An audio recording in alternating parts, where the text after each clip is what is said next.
in the school system where we're just constantly taught ancient America, like there was no ancient America. It was when Columbus, when he got here, it was primitive people.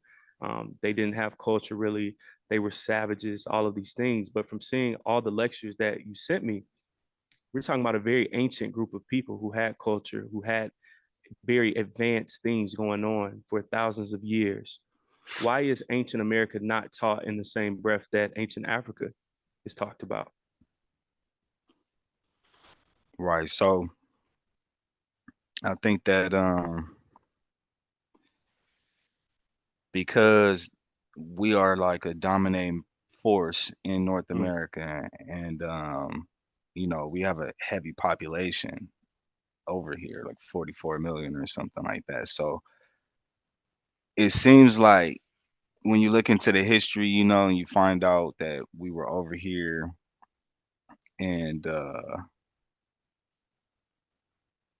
it's you know well, we kind of honed in on it before, but it's mm-hmm. all psychological warfare. You know what I'm saying? When you're dealing with your Facts. enemy, you need to you need to teach your enemy's kids that they are not from Hmm. where they're really from. You know what I Yep. mean? That's the easiest way to grab their land.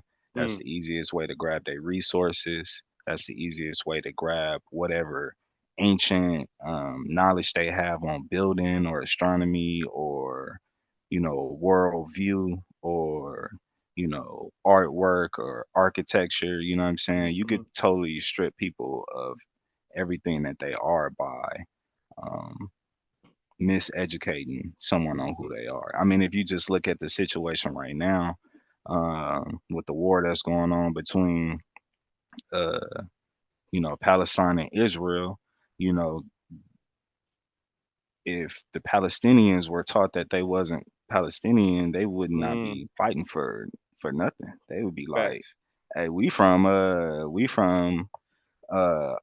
another country somewhere. Facts. We looking at some other country's traditions and values and want to be from where they from. You Yep. know, let the Israelis have this because we not really from here anyway.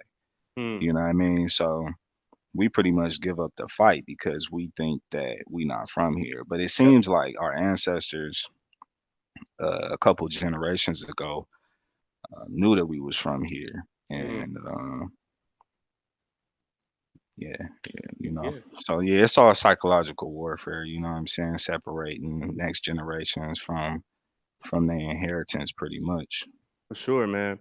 In this lecture too, something that I found so interesting, we had ancient rulers. You know how sometimes we can get caught up in ancient Africa and oh, we had this ruler, that ruler, but it's like no, man, we had ancient civilizations right on this very grounds that we're standing on. And one person, man, in particular, his name, if I butcher it, correct me immediately. I think it's pronounced is it Satriona? Satriona? Satyriana. So it's different spellings because you had the French was here, the Spanish was here. Mm-hmm. You know what I mean? It's different people speaking different languages. So Yeah. sometimes you'll see Satyriwa, Mm, Satyriona, yeah, different spellings. But for for the sure. most part, it sound like Satyr Sure. something. Yep. You know what I Yep. mean? Yeah, But man. yeah, and to hit on that, man, that's not Yeah. even ancient. Mm. That's 1562. Facts. Yeah. Facts. Facts. Facts. Yeah. So Seeing, that's just like crazy, bro. yeah, man. Seeing him and just seeing how much political influence that he had and being over multiple chiefdoms, right? And knowing that he was known as like the Christian Slayer and that he was this powerful, right? A Man. melanated person. Why was Satriona so important to Mississippian culture? Why was he so important?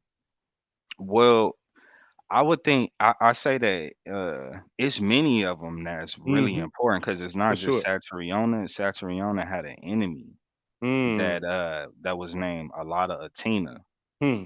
and he was supposedly like older and was in charge of more chiefs than Wow. Satriona was. I think Utina had like 50 different chiefs and villages under him spread out Peace. across North America, Mm-hmm. and Satriona had about 30. Mm. But so they are important, and just like every one of the other chiefs are important because that's only who we know, and the reason why we know them, I would say that it's more important for Black people Mm. to know of Saturniona and a lot of Atina, because this is where we really get the first encounters. This is when the Spanish and the French first get in North America, Mm. and this is who they encounter in Florida. You Mm. feel me? So this is like the entry point to the history that we haven't been exposed to or privy Right. to. You know what I'm saying? So just so happens the Spanish and the French, this is really big history for them because this is the new world to them. Like That's they're right. running from religious Yeah. persecution, they trying to be Mm-hmm. free, they trying to get more resources. Mm-hmm. So Spain and France, this is what Spain and France is teaching their population. We're Wow. learning British history. You know what Mm. I'm saying? Because we're under England right now Yep. and all of that. We don't the Great Britain has no reason to teach us what Spain went through or what Mm. France went through when they got here. Facts. So Yeah. we learn their version of history, you know what I'm Mm. saying? And Yeah. we don't really focus on that. So it's crazy because this is like the smoking gun, you know what I Mm. mean? Like we are the population of people that have been told for so long that oral tradition, might I add, for so long that we have Indian in our family For or sure. Yeah. our grandmothers or our great aunties was Indian or your great grandfather was an Indian or Mm-hmm. whatever. Fast forward, we played the telephone game and now we all confused on what we originally heard back then. Right. Right. Because Right. we think because we, the US government really got their hands on academia and what is told or in the schools. You know what I'm saying? Mm. So um we are confused by that different narrative that's taught in the school system from what we are hearing at home. So Mm. now we think that, oh, we are mixed. We really saying we Mm. mix, or we got Native American in us, so we mix with these people over here Yep. because we was really slaves Mm. and we, we ran away from the plantation and they housed us and we adopted their culture. That's what we think the relationship was. But Mm. our great great grandfathers, that was our great great aunties or whatever, when they were saying we was Indian or we was Cherokee or we was Blackfoot, they Mm-hmm. really was talking about these Mississippians that Mm. look just like us right now. Mm. You know what I'm saying? Back then, because 1562, this right here, like this, the way this dude look in 1562, That's right. 1619 is right around the corner. You know what I That mean? is. Yeah.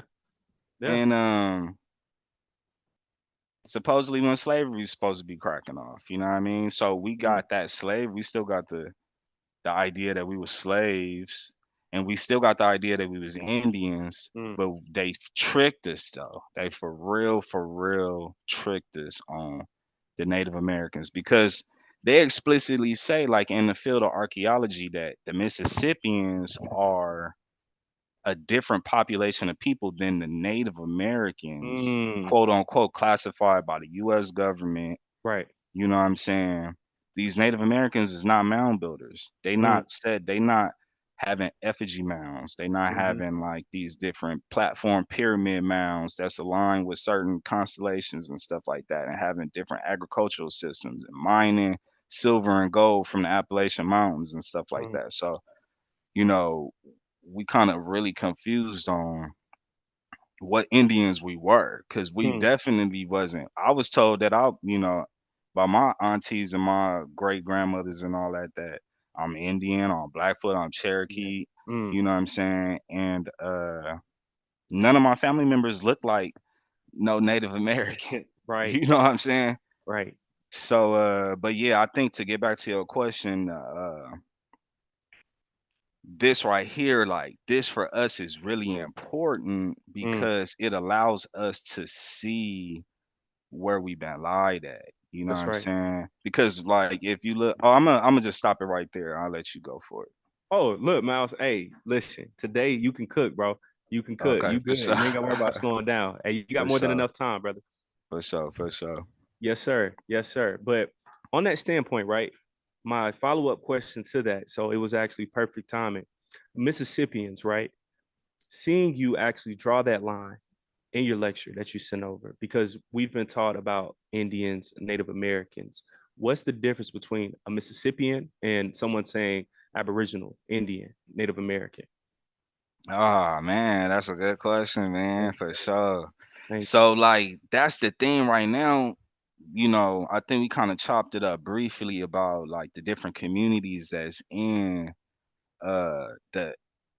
the what do you call it, conscious community. Right. You know what I'm saying? So right now, the people that are speaking about us being from North America, they Mm-hmm. got these different titles for Yeah. themselves that really Yep. kind of invalidate what they saying. Yep. And Yep. they really are, I mean, their position is correct if you really do the scholastic knowledge on it and really Mm, go and do the field work and really talk mm-hmm. to the archaeologists, really get the data, you know what I'm Mm-hmm. saying? Really go to the primary sources, but utilizing terms like, oh, I'm indigenous American, or I'm Aboriginal American. Mm, Like that don't tell me nothing.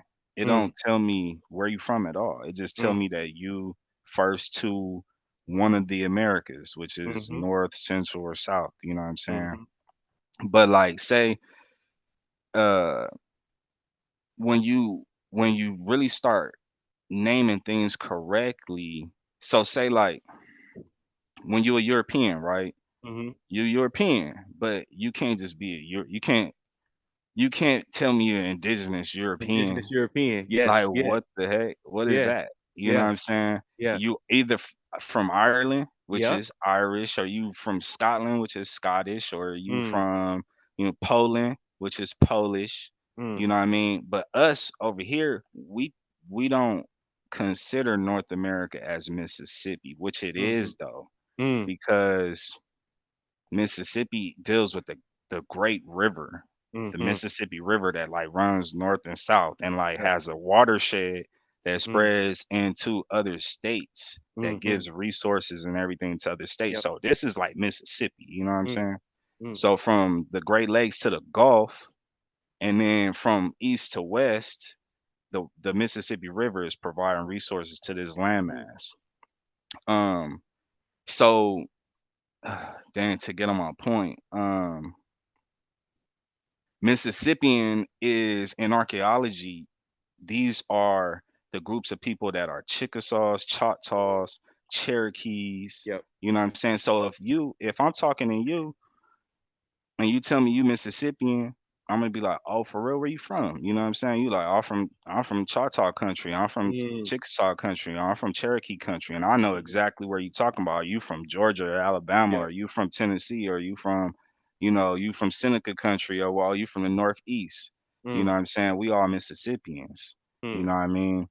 And yeah, we just got to think differently about that because like the Native Americans is a made up terminology and group. These are like mm. people from Siberia, Mongolia, Wow.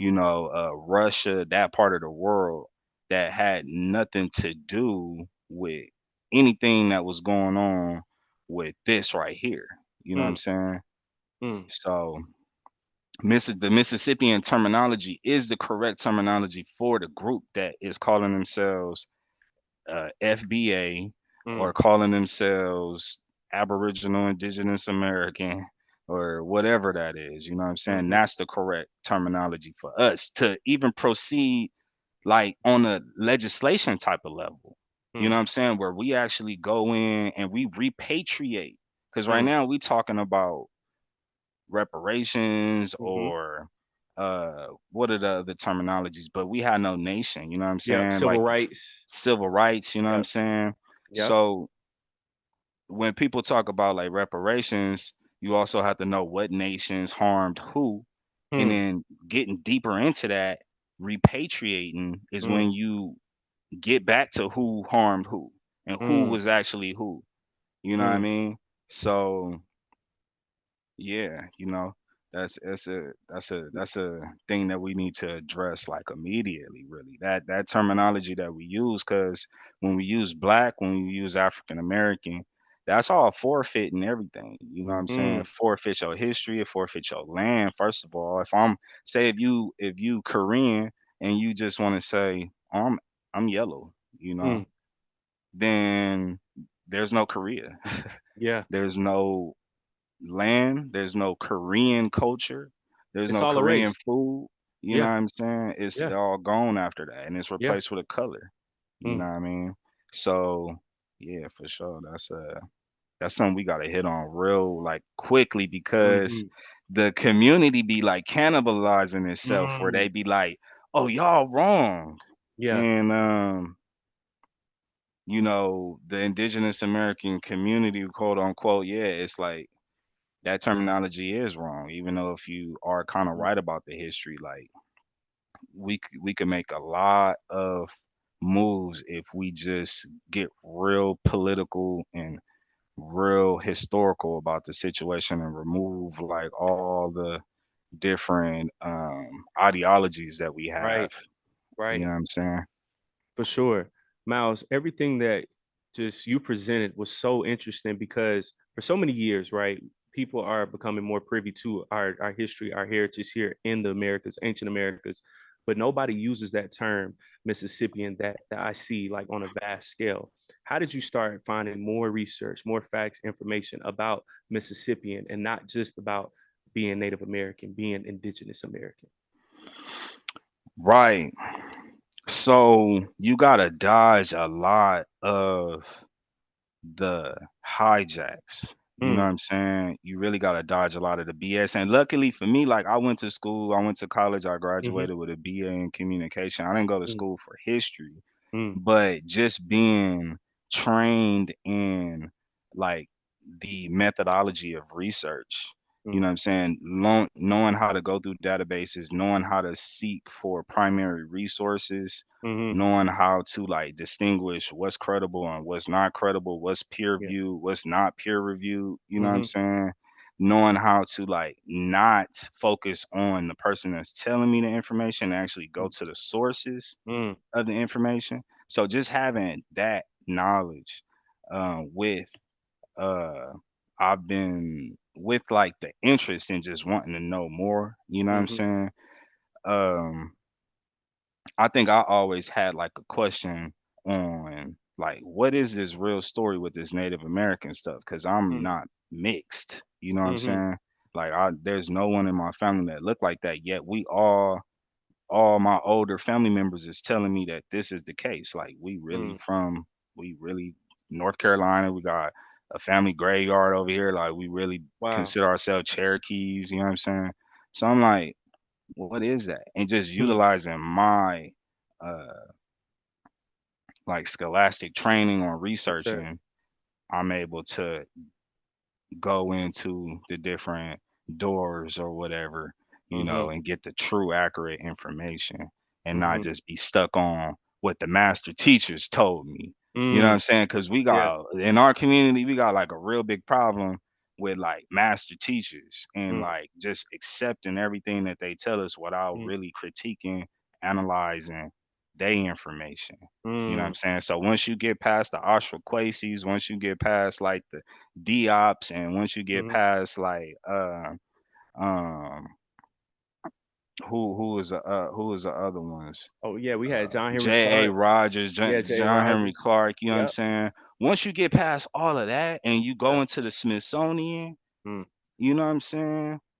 And you start going looking at old cartography maps mm, and you start going into the Spanish government records mm, and the French government records and mm, learning about Theodore de Bry or mm, Jean Rabault mm, or Jacques Lamont, you know mm, what I'm saying?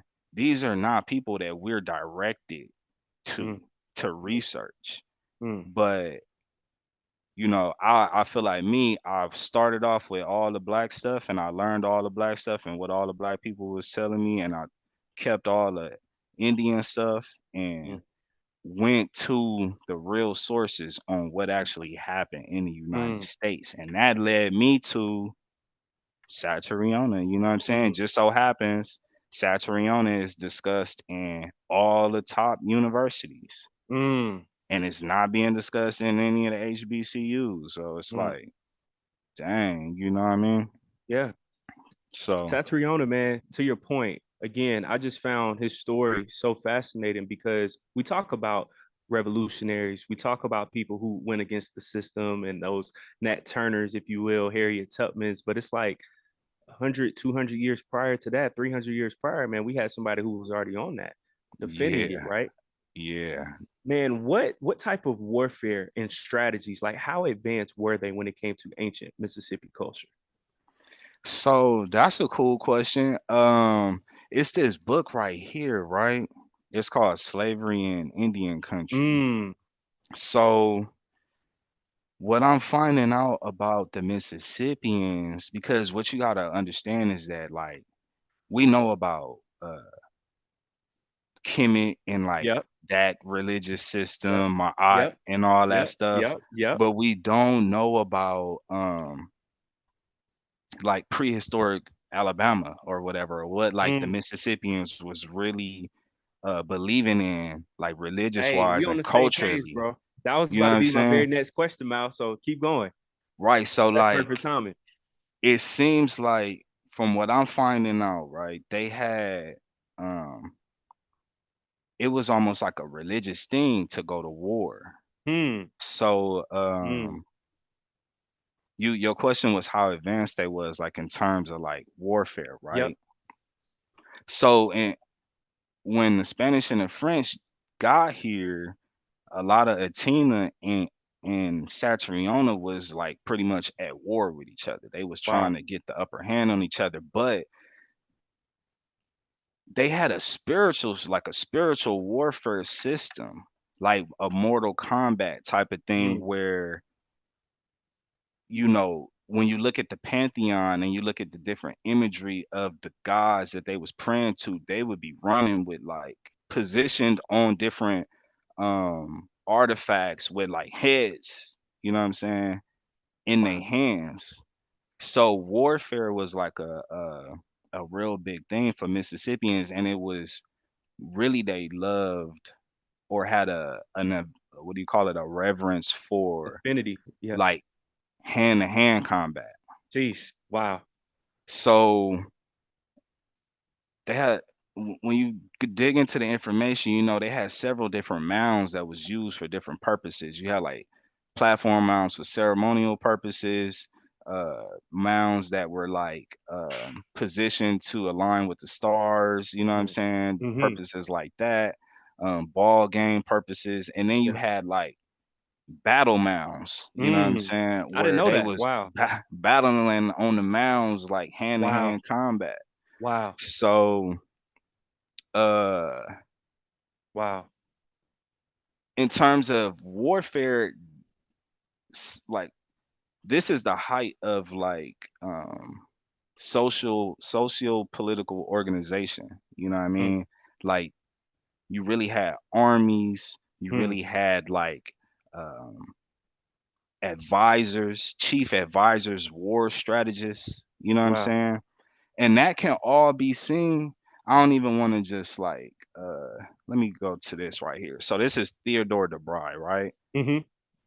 Theodore DeBry has this book called Discovering the New World. Now, this is the closest like primary source that we have to the Mississippians, knowing like what their Wow. culture looked like, what they Hmm. participated in, how they got down agriculturally, how they set up Mm. their villages, how they built, how they worship, everything, right? So it's they document different war scenes in here, and I'm gonna just go to one really quick. Oh, this is cool right here, bro. So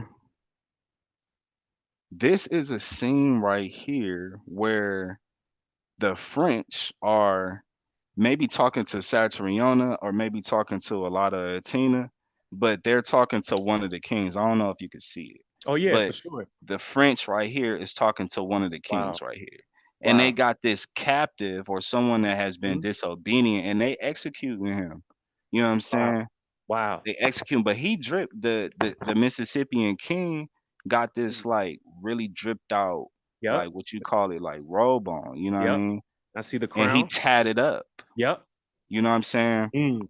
So let me dig into one more real quick. But I'm saying all that to say that as in terms of warfare,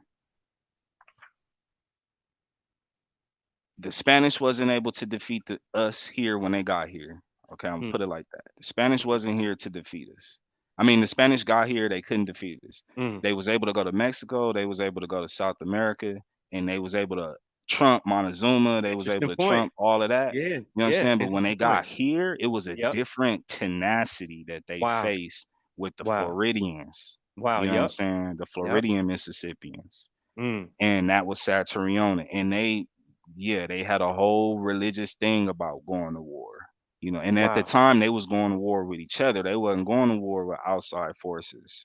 You know what I Mm-hmm. mean? When DeSoto got into Florida, that's like really the first time we encountered some outside influence. But Wow. other than that, we was here for Mm. thousands of years just developing high culture, high Mm. society. You know what I'm saying? Mm. So I think it was one more if I could get to it real quick. Oh, here we go right here. So this is like, another image of Saturniona. Wow. Saturniona in the middle right here. Yep. And then he got his advisors Yep. over here. A lot of Atina is actually depicted in the back, like with some of his army. Wow. But this is Saturniona and his advisors right here. Wow. That guy dripping in gold, Yep. that you know what I'm saying, that they got a statue of, that's this dude. Wow. You know what I'm saying? And this is considered a primary source. Mm. This is not considered like uh any scholar saying his opinion on anything. No. You know what I'm saying? Wow. This was from Jacques Lamont, who came over here with Jean Rabot, Mm. and these are French people sent over here by the government. You Mm. know what I'm saying? Jacques Lamont is a cartographer. He's an artist at the time. He come over here with Jean Rabot and Rene de Lanier. Mm. They come over here.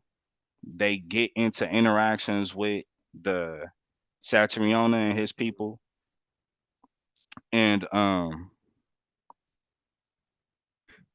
wait, hold on. Let me just get my point. Mhm. So Yeah. Yeah. Yeah. so yeah, that's the history. I kind of Mhm. lost No. when I was No. trying to tie into the history. But the French, that's who come over here and they meet these people at that time. You know what I mean? Mm. And the Spanish is arriving at the same time. Wow. But dang, I kind of need to like tie that point back in because I missed that a little bit actually. But I mean, yeah, you could go ahead Yeah. with any question you want to go for it For with. sure. No, man, it was solid. And honestly, I think from just studying history, right? I think that Europeans came in during like the perfect storm to conquer us during that time period, right? Because from seeing shows like Shogun on Hulu, it's a really dope show where it shows about with the samurais, right? And how the Portuguese came in during this time period that everything it was intense, like the overall political climate. It was very tense at that moment where you had warring nations and they were able to come in, oldest trick in the book, divide and conquer. Why was it so intense as well over here in the ancient Americas amongst each other when it came to politics, when it came to warfare or commerce, when the Europeans started to come into the picture? Yeah, so it seemed like there was a pretty harmonious system. Like if you look at the different accounts of the Mm-hmm. Europeans that came over here, they document different things where it's like harmonious and no Wow. disease, and it's Mm-hmm. like people is really studying medicine and it's Mm-hmm. schools over here and stuff like that. But then there is this um political atmosphere where there are kings that maybe want to get a little bit more resources, you know what I'm Mm-hmm. saying? And that so happened to be what went on when the French and the Spanish first got here. So Got when you. the French and Got the you. Spanish first got here, a lot of Satriona, he looked at the French and he was like, "Oh, y'all trying to do business over here? Oh, Mm. okay, cool." And he was like, "Well, I'll tell you what, y'all got an army, I got an army. y'all piece up with me, we got these Appalachian Mountains over here, and it's a lot of silver over there. But Mm, that's a lot of Atina stuff. mm, So if you back me and we go in, you gonna get a cut of that, and mm. we gonna get a little bit more of that. So the Europeans, the Spanish and the French, kind of exploited that. You know what I Wow. mean? So where you had a lot of Atina teaming up and allying with the Spanish, and Mm, Satriona hated the Spanish. mm. You know what I'm saying? So Satriona is like trying to get with the French. Oh, the French, Wow. y'all don't like the Spanish. The Mm, French and the Spanish don't get along. So he like, mm. what's up? You know what I'm Yeah, saying? We don't yeah. know these stories. These stories really Mm, happen. mm. Like really happen right Mm. before the little story that they tell us about 1619. That's You right. know? So it seems like, yeah, we had a real harmonious situation over here where we were practicing religious, where we had epicenters. We had, Cato Mounds, you had Moundville, Etowah Mounds, Spiral Mm, Mounds. These are mm. all different places in the southeast of the Yep. United States. You know what I'm saying? Position. You Yeah. have people going on homages and religious travels to these different Wow. locations. These is like big gathering centers. So, it was a real society that was Wow. connected and was really practicing the same culture, like really Mm. having the same religion. Yeah. You know what I'm saying? Um, but yeah, you had some sporadic probably warfare in there for sure too, because Yeah. that's just in its competitive nature, you know what I mean? Yeah. So yeah, I think that was kind of exploited, you know. Yeah. For sure. To your point too, Appalachian Mountains, right? Right now during this time, people think about hillbillies or people that's like in the mountains making meth, like stereotypes, right? But knowing Yeah. a lot of Tina, to your point, what was he doing up there with his country, his people up in those mountains during that time period? Yeah, it seemed like, when you dig into the different well, so I like to order stuff like this, right? Mm, So this is like the problem of the Ohio. This is talking about Ohio mounds, but I'm just letting mm-hmm, you know where the information is at. mm-hmm. So Washington Government Printing Office, 1889. Wow. This is a Smithsonian Institution Bureau of Ethnology type of Wow. a document, right? So I Mountville. go looking at these documents and they showing you how the different villages are set up. Hmm. So it seems is that, Otina up in the Appalachian Mountains is got an operation where he mining. He got Mm. an operation where they making different types of materials, they Wow. trading, Wow. long distance trade networks. Wow. You know what I'm saying? Getting materials from Mexico, bringing it up Mm. here, producing different furs or whatever, having tobacco, Mm. having these different quartz crystals or different, Wow. metals that they're having warehouses of, Man. you know. Different regions was doing different things though.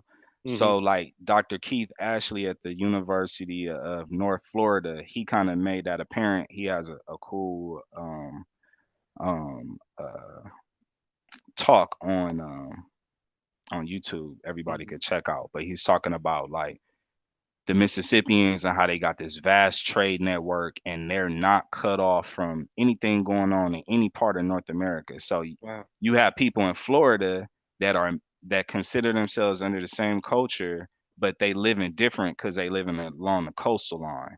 You Mm. got, people that's more inland so Florida is probably fishing more.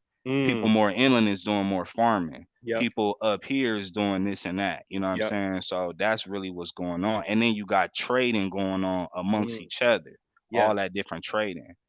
And not to mention the connection that we got with Central America and South America, because we trading materials from them and we Mm-hmm. going down and building down there and they building Mm. up here.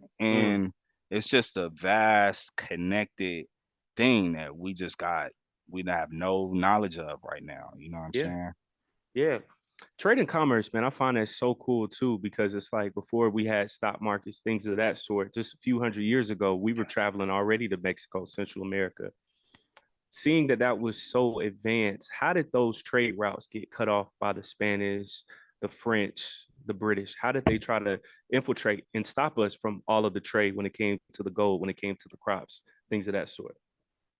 Well, so that's the thing. Like they never really was able to stop us. They Mm, was they more so like we more so participated in everything that they got you. was trying to get cracking here. Yeah, yeah, yeah, yeah, So yep. I don't know if it was like really, like a new toy or something, or Mm, we was just like happy to have some interaction like from outside. yeah. But what they had going on, we was really involving ourselves in and Mm, becoming a part of and mm, allowing certain things to happen. You know what I'm yeah. saying? So um yeah, that's how the whole trickery get played out really. Let me tie back into that question though. Yeah, But for sure. yeah, you could proceed on. Yes, I sir. don't know if that was I don't know if that was sufficient enough. I Oh, mean, I it could go down. was. It was. Nah, Okay. man, that's perfect.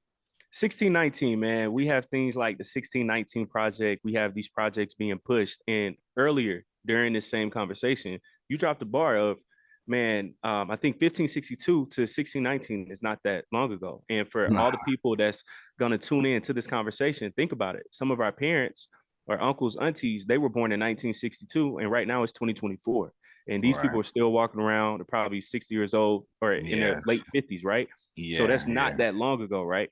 So, Miles, how do we go from in that book, Satriona seeing him as a dark skinned man, dripped in gold, to in 1619, everybody came from West Africa, and that we are taught that Native Americans don't look like us of having dark skin, right? So, how did that imagery shift from pre 1619? We see those books of Mississippians having dark skin, but then post 1619 and afterwards, any person that you see with dark skin had to come from Africa, had to be colored, had to be Negro.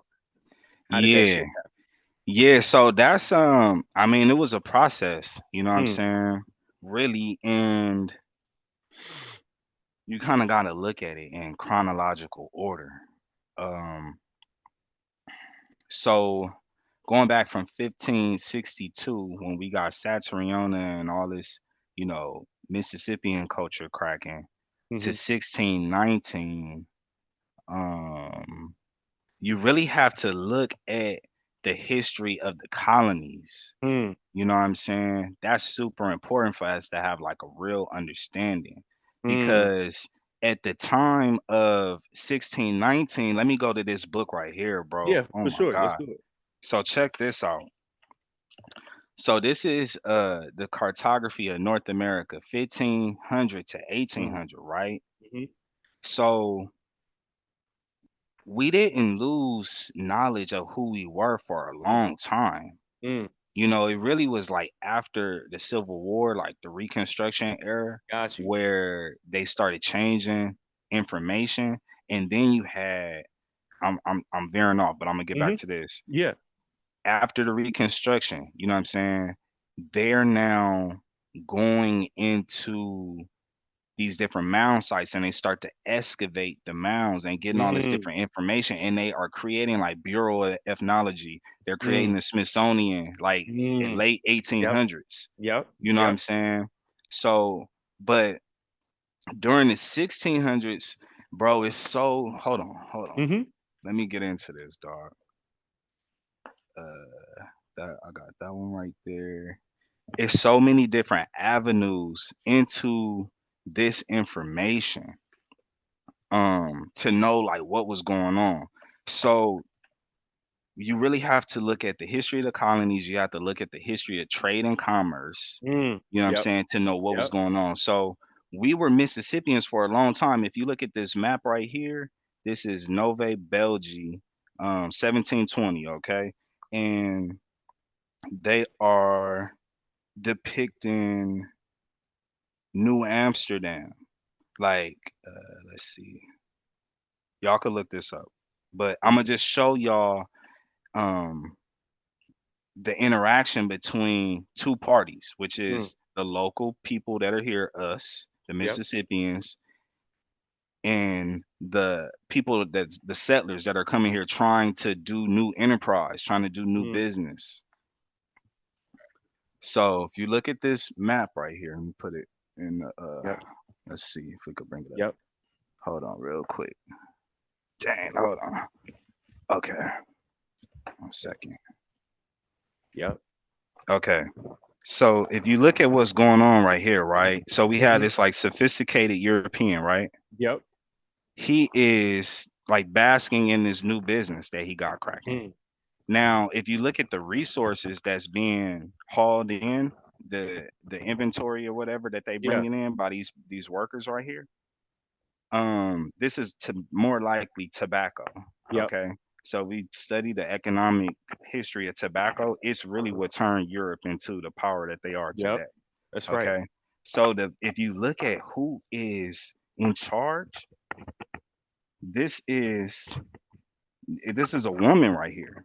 And she Mm. has a headdress on, which is uh it's stag antlers. Yep. Yep. You have that here in the lecture. Yeah. Yep.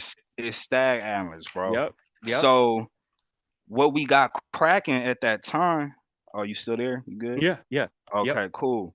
So what we don't know about is the history of tobacco. Mm. There we go. Right there. You know what I'm Wow. saying? Yeah. And so you're dealing with people that are farmers, you're Mm. dealing with people that are merchants. Mm. They making certain items that is pottery, artwork, Mm. furs, different gold adornments or whatever. Mm-hmm. It's real businesses here cracking at the Mm. time. And the Europeans is coming over here, and first off is tobacco. That's the Mm. first thing that they're able to sell. If you look at the history of products and the Yep. history of labels, tobacco labels are the first like branded product. Wow. You know what I'm saying? That has like a origin on it where you say where the product came Yeah. from. Mm. And the European, tobacco got nicotine in it, so it's Yep. addictive. So Europeans in Britain, all throughout Europe, you had different explorers coming over here that was getting early information. But like John Rolfe, if you look into the history of John Rolfe and Sir John Hawkins and look Mm. at Elizabeth the First, you know what I'm saying, Queen Elizabeth the First, they had people coming over here like getting um, tobacco, and it was like a primed market waiting Mm. for tobacco coming from North America. Mm-hmm. So all this interaction was taking place like these early plantations was tobacco plantations. You know what I'm saying? Where we're giving them plots of land because they Yep. first coming over here, they're dying off or whatever. They trying to Mm. find out how to live here. We teaching them how to live here. We supporting Mm. them or whatever. We giving them plots of land to grow different stuff, squash, beans, corn, tobacco or whatever. Mm. And they find out that they could really make some money with the tobacco. And they started shipping that over and it government interest. And, I guess we wasn't really hip to everything that was going on politically in their country. Yep. We didn't know what we was getting ourselves into by just doing business with them. You know what I'm Mm. saying? They over here, but they just keep sending boats over here, coming over here, Wow. and we just keep having to deal with them. You know what Mm. I mean? So it turns out to where we was doing business with them separately, and Mm-hmm. then our business conjoined because you had Mm. intermarriage, you had Yep. government starting to set up, Yeah. you know what I'm saying?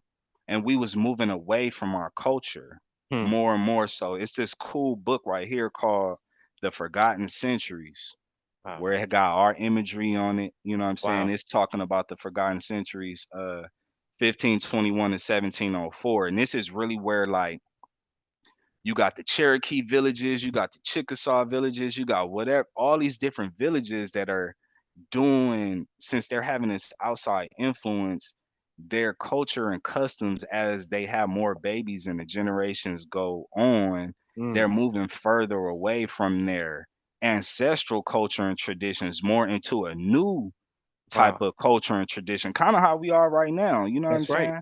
You Yeah. know, like we like morphing into. When I was in high school, bro, it was totally different than Mm. how high schoolers are now. You know what I'm Yep. saying? It's total different understanding of the world, total different Mm. maturity or whatever. Mm. So yeah, man, it's like a degrading of the culture just over time, just dealing with outside influences. You know what I'm saying? Nah, for sure.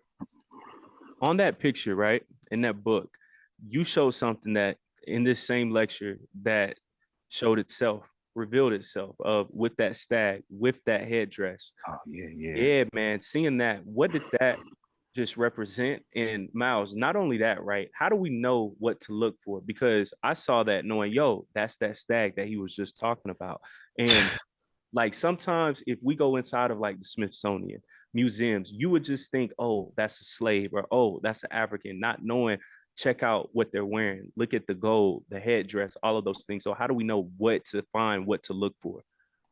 Okay, okay, cool. Yeah. Yeah, so that tripped me out, bro. Yeah. When I Yeah. saw that, and I read it in this book.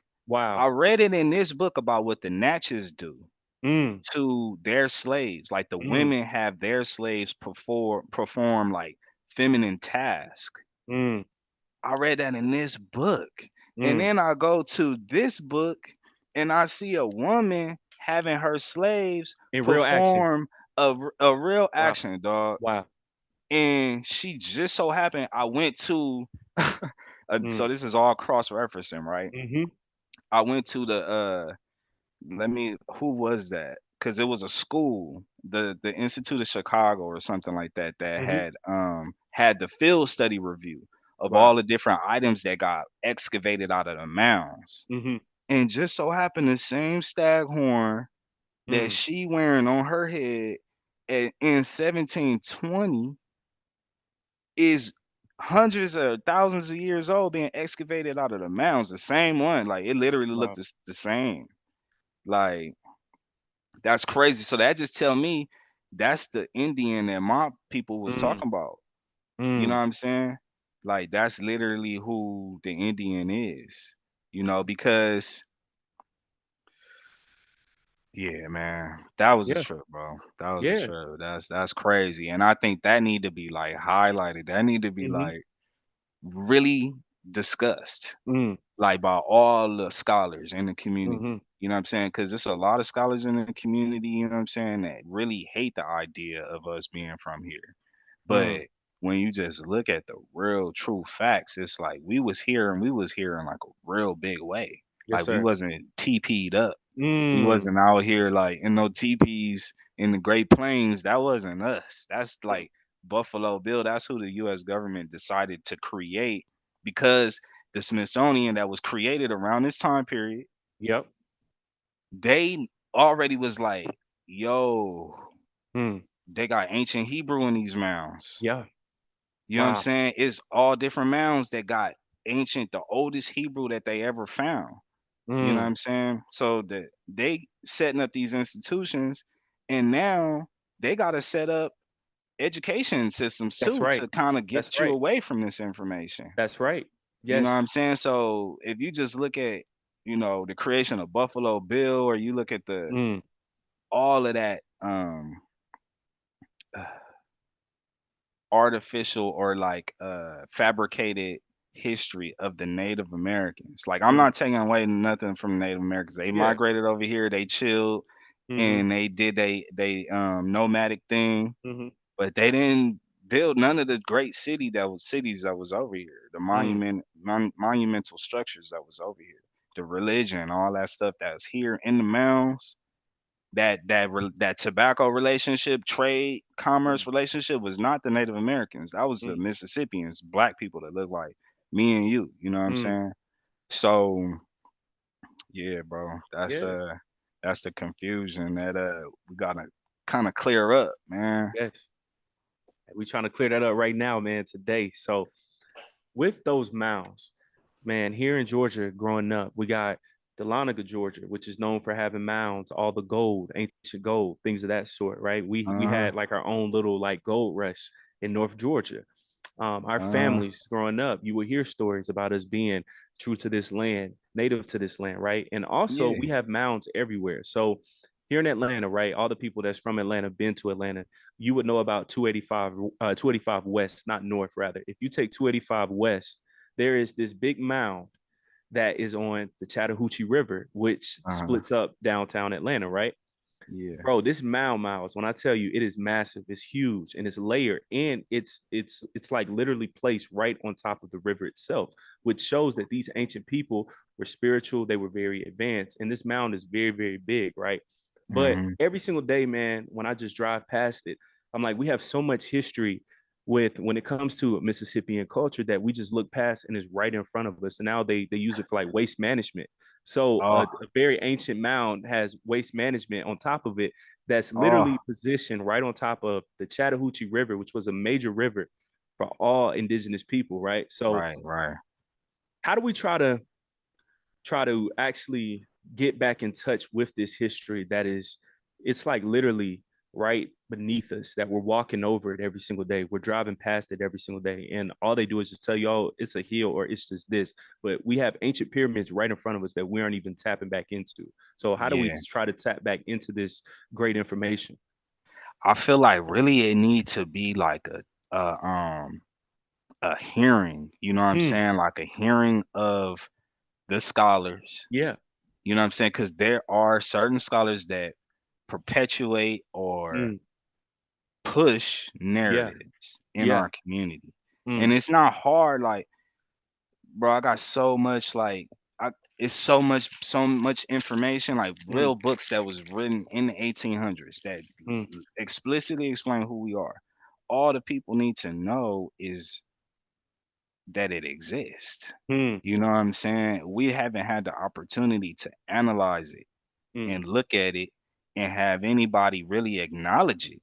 You mm, know what I'm saying? You hear people like, I don't want to, I'm not bashing the brother, but mm. like, you know, I heard the brother Umar Johnson say like the Mm. word pretending. You Yeah. know what I'm Yeah. saying? And you get different type of vocabulary that gets circulated like that that kind of just discredit the idea of us being here before we even look into it. Mm, So it's like really we need to have a hearing about this. mm, Like whoever is out there talking about they we from Egypt or we should be like the Moors or we should mm, be like any of those different civilizations or Timbuktu or whatever, like mhm, we should not be looking to any of that and saying that that's our history. mm, You know, it's not our history. We're mm, not nowhere near from over there. You mm, know, so really everybody need to come to the table and discuss this guy and how this differs from everything that we've been taught. You know what I'm saying? mm. Because we actually have an oral tradition prior to knowing this that states that we're from here. Right. So if you have this that is backing that claim up, that's an oral tradition that we just kind of been told, you know what I'm saying? We should Mhm. go investigate that like thoroughly. Yes, sir. You know what I mean? I think that not any of us really know the history of these two particular kings. You know, we Yeah. know the kings that lived in the dark ages or the middle ages that was in Europe, you know, Queen Yeah. Elizabeth, you know, Yeah. King Henry, you know, all these Yeah. different We know people. all of that. Yeah. Will Tariq or whoever, Yep. you know, from the 1492, but you don't Mm-hmm. know the kings that was in Florida or the kings that was in Virginia or the kings that was in Alabama Mm. or you know what I'm saying? Or yeah, I Yeah. mean, we need to know that information. You know what I'm saying? Excellent point. And all my folks that's here in the South is actually, I think, 285 North. But man, y'all check that out right by the Chattahoochee River, massive mound. But on that same standpoint, right, we'll know about General Tariq, all of those people. My guy, Dr. Kaba Kamene, man, he said this in his old lectures, and he'll tell you this in person too. He'll tell you about Africa. He can go on about ancient Kemet for days, but also he's like, yo, we had the same history in the ancient Americas. And Dr. Kaba, he would break down how we have more pyramids in the Americas up the Mississippi River opposed to in ancient Africa, ancient Kemet. we talk about the Nile River all the time, Miles, right? Everybody talks about the Nile, how Nile Valley civilization, but we also have Mississippi Valley civilization as well. Yeah, What yeah. was going on along the entirety of the Mississippi River that was so major that even Europeans use it till this day for commerce as well? Yeah, so that's what happened, man. They figured out that we was using that for trade and Mm, commerce. You know, that was the most effective way to transport goods and services or whatever it may be. You know what I mean? mm, Like it, like just like you say right now to this day, mm, the Mississippi River is moving items. mm, It's making good. It's a avenue for goods and services. You know what I'm mm, saying? We need that in order for trade and commerce to even be going down here. You mm, know, so back in those times, we were setting up our villages are ceremonial sites along these rivers. You know what I mm, mean? It just so happens that it's providing us all the different resources that we need, the different type of soil that we need, the different type of agriculture, the environment, the weather, you know, and it's allowing us to just move freely and mm, transport things north and south and east and west. mm, So that's pretty big, you know. And because when you look at the early explorers, if you look at like um, DeSoto, you know, DeSoto was the first one to the first European to actually see the and sail on the Mississippi River. wow. And then you had all these different uh explorers that come later on, like Cartier Mm, and you know, we were at Cartier, you were at yep. Cartier watch, you That's just say his crazy. name, you don't even Yeah. know where Wow. he what he did, you know what I'm Yep. saying? But Yep. they over here trying to take up rivers and bays and all Wow. these different things that we just take for granted now. Mm. And we looking at Ain't that Africa, be crazy? like, yeah, it's crazy, bro. We got Yes. the Great Lakes here. We got the Yes. Gulf of Yes. Mexico. We got the Yeah. Appalachian Mounds. We got all these different crazy resources, Mm. and we just look at it like it ain't ours. You know what I'm Mm. saying? So, yeah, back to the question is like that's what they was taking advantage of that. All of our people was here, living off the land, Mm. producing great structures, had you know culture and family and all those different things. Yeah. Our And, people, the ancient Mississippians, they built so many mounds, so many pyramids, if you will, right? What was the overall purpose of these mounds? Because you know, right now you'll have shows like Ancient Aliens where they'll try to justify, oh, the only way that they built these things was from aliens coming down here. But what was the overall purpose of building all of these ancient mounds? well, it seemed like it was a real like traditional thing, but then the Mississippians were highly involved in architecture Mm, and geography mm-hmm, and cosmology. mm-hmm. So, you know, you can't just build, you know, masonry style buildings with no That's right. mathematical That's right. knowledge. Yeah. You know, no knowledge of geometry, no knowledge Yep. of how to work a stone, or no knowledge how to set a stone level and have it, you know, align with stars and constellations, you know. So it was to what I can see pretty you know, spiritual based. Mm-hmm. And not just spiritual based, but it had an engineering aspect to it as Yeah. well, where you know the engineering, the science of it was also revered on a high level. Mm-hmm. You Mm-hmm. know what I'm saying? Because the same people that are laying out these cities Yeah. and laying out these different monuments that are lasting for just thousands of years are Mm. also calculating the movements of the stars and creating calendars. You know what I Yeah. mean? Yeah. So yeah, the mounds, they had different ones where it's like you got platform mounds Mm. where you have your king resides on the platform mound, or you have a effigy mound and it's shaped like a bird. You know Wow. what I'm saying? These different animal effigy mounds, or you have like rotunda mounds Mm. where it's a burial mound Mm. where you actually go in there and it's a like a ceiling like this. Mm. You know what I'm saying? They got different ancestors in here or whatever. So they was utilizing them for different purposes. Yeah. Um, but there was like a, yeah, I would say for sure spiritual, and it was for sure like a scientific type of thing, knowledge on building and masonry and having these just magnificent structures around here. For sure.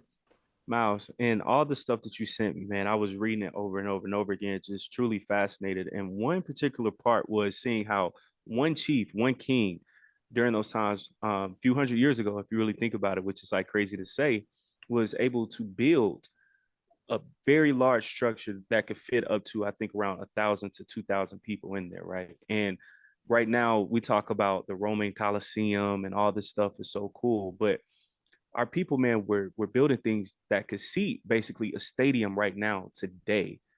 Why do you think our people were just so advanced when it came to architecture? Do you think that it was something that was pushed on us culturally? Like everything has to be advanced, especially when it comes to things like architecture, building mounds, all of those things. Well, I think that we had a lot of time to Hmm. be over here like by ourselves, Mm. and we was like really not bothered Wow. until the fall of Spain. Yeah. You know what I'm saying? So for Mm. thousands of years, like 10,000 BC, you know what I'm saying, up Mm. until AD Mm. 1492 or It's a 1500, very we long was time. over here like building with each other. We was Yeah. going down to Mexico, building with Mm. them, going down to Peru and South America, Mm. building with them, Mm. trading information, Mm. trading religious information, Yeah. having culture. So we really was like really into that because Yeah. masonry, if we look up the history of masonry or we do the research on that and what the origins are, stone building is doesn't originate in the east. You know Whew. what I'm saying? It Wow. originates in the west. Wow. So if you Wow. just look at all these people laying bricks or laying stones in Egypt, Wow. you got to understand that that school of thought went over there. It didn't Mm. start there. Wow. You know what I'm saying? That school of thought was already being practiced in South America, Central America, and North America for thousands of years. Hmm. And it made its way over there. Mm-hmm. You know what I'm saying? So even that we gotta look at it like that too. Yeah. We just was like heavily advanced in um yeah, masonry, man. Masonry, that's another thing. Just like tobacco is a avenue into learning who we really are. The Mm-hmm. history of masonry, building stone buildings is will lead you right back to Negroes in North America. Mm. You know Wow. what I'm saying? Yeah. So that's just a heavy thing though that we need to kind of examine. Yeah, nah, for sure. Miles, with the hat that you rocking, man, that's history right there, right? Even when we'll see certain sporting teams like the Washington Redskins at the time, you will see how dark that logo was. Cleveland Indians, growing up here, Atlanta Braves, right? Previously, the Boston Braves, they would use a very young black child to run out on the field as a mascot. So all of this Oh history yeah. was like right in front of us, right? And from being able to read some of the pieces that you were able to send over, knowing that the bird was so significant, right? And right now, how we'll have Birdman, very popular businessman in the music game, and seeing wow that they had ancient people who were Birdmen, and right now we'll call ourselves or people I'm the Birdman or smoking tobacco. You see what I'm Yeah, like saying? yeah, this is like a one of the Birdmen, you know what I'm saying, that they had in Bingo. stone, you know what I'm saying? But yeah, that's a big history that we not that's a part of our pantheon, you know what I'm saying? Exactly. Exactly. So, man, seeing that, right? I'm just like, we have all of these ancient cultural clues that's all around us, or family reunions, how those came from powwows, right? So, we have all of these things that we've been doing for thousands of years, not knowing that we still do those things. When it comes to our ancient culture, our ancient history, right? How do we try to learn more about that properly? Because right now, everybody's trying to drop things on the internet, but how do we properly learn this great information and apply it properly, and not just try to take everything that we see off of YouTube, off of Google? Mm. So hmm, hmm, let me see. Let me unpack that a little bit. Mm-hmm. So just to hone in on your question is how do we utilize this information, Yeah, um, or how do we seek the right information, correct. Yeah, or kind yeah, of tell me the yeah, question one more yeah. time? Yeah. So how do we properly seek all of this great cultural information, man? Because we see all of these clues around us, right? Whether it's through, again, through the sporting teams, when we see the Washington Redskins, where white people know who we are, they'll drop small clues. But now, everybody's trying to drop information about being indigenous on YouTube or on the internet. And this information is coming from everywhere. But how do we properly know to properly research this information? How do we properly go about that process and not just take everything that we see at face value? Okay, great. I'm gonna let me plug this computer Yeah, up real quick, and yeah, I'm yeah, gonna get to that.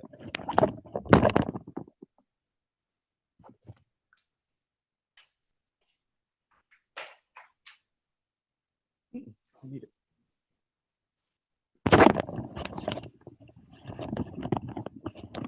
Okay, cool. We there? Yes, sir. All right, for sure. So, how do we properly get the information? How do we not take things at face value? You Yeah. know what I'm saying?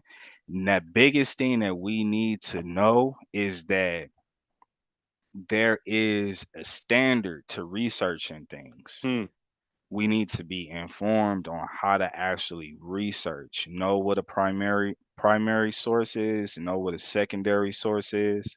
You know what I'm saying?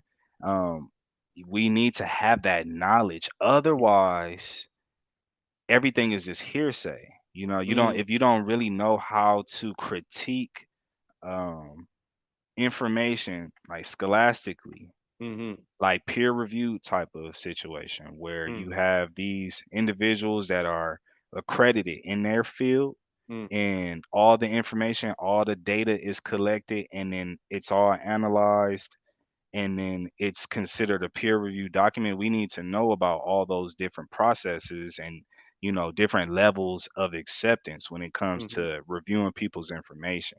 mm-hmm, So the best thing we can do is go straight to the sources mm, instead of listening to people's opinions mm-hmm, on what they want the history to mm. be, or what they would like it to be, or what they always was told and they Yep. just can't change their mind on what they believe. You know what I'm Mm, saying?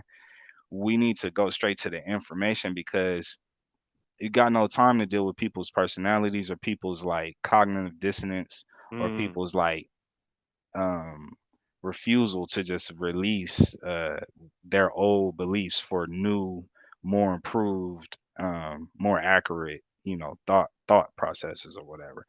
for sure. So it's a scholastic thing that has to take place, like purely academic. We have to Yeah. become really interested in studying and researching and critiquing information, and just knowing the methodology behind that. You know what I'm Yeah. saying? In a real like collegiate way, not Gotcha. to where it's barbershop talk. If Mm, it's stay yeah. barbershop talk, it's just gonna be different. Oh, I know this, I know that. Oh, Yep. this challenges that.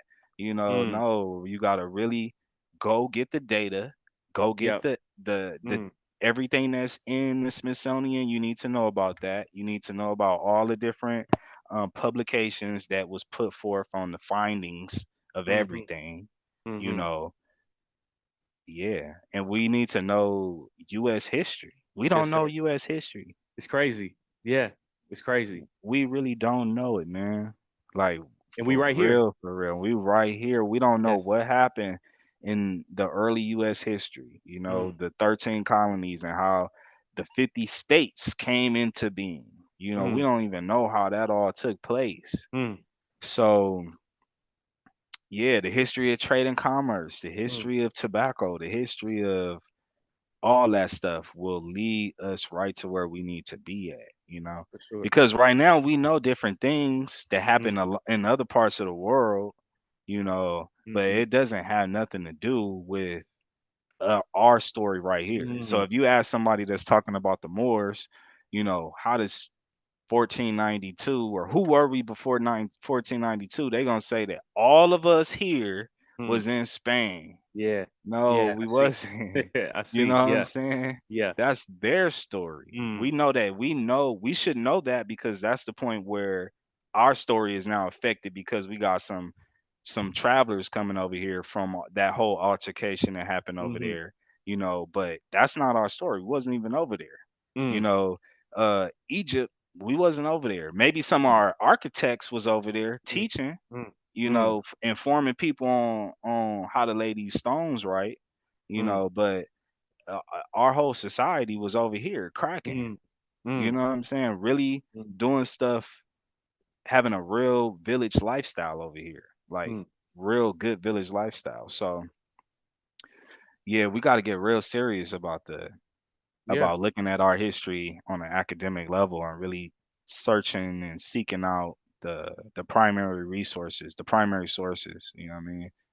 So, and we think that it's so hard to unpack it because like it's many reasons why we are not able to fully accept all this information because we Mm. just have so many different beliefs on what happened when it Yeah. didn't really happen the way we thought it did. Mm.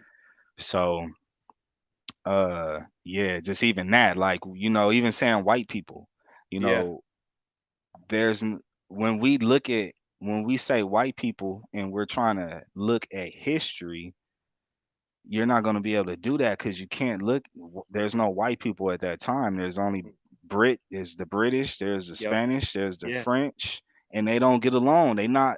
They not collectively saying they white people. They don't have Mm. the same agenda, Mm. so we don't know slavery in that sense. We don't know that it was a lot of different beef going on that wouldn't have allowed masses of millions of Africans to be transported over here. Mm. When you got beef between the Spanish, the French, and the Brits, and there's beef between these major like Mississippian Yep. villages and chiefs. How you gonna be transporting all these millions of Africans freely and everything? Mm.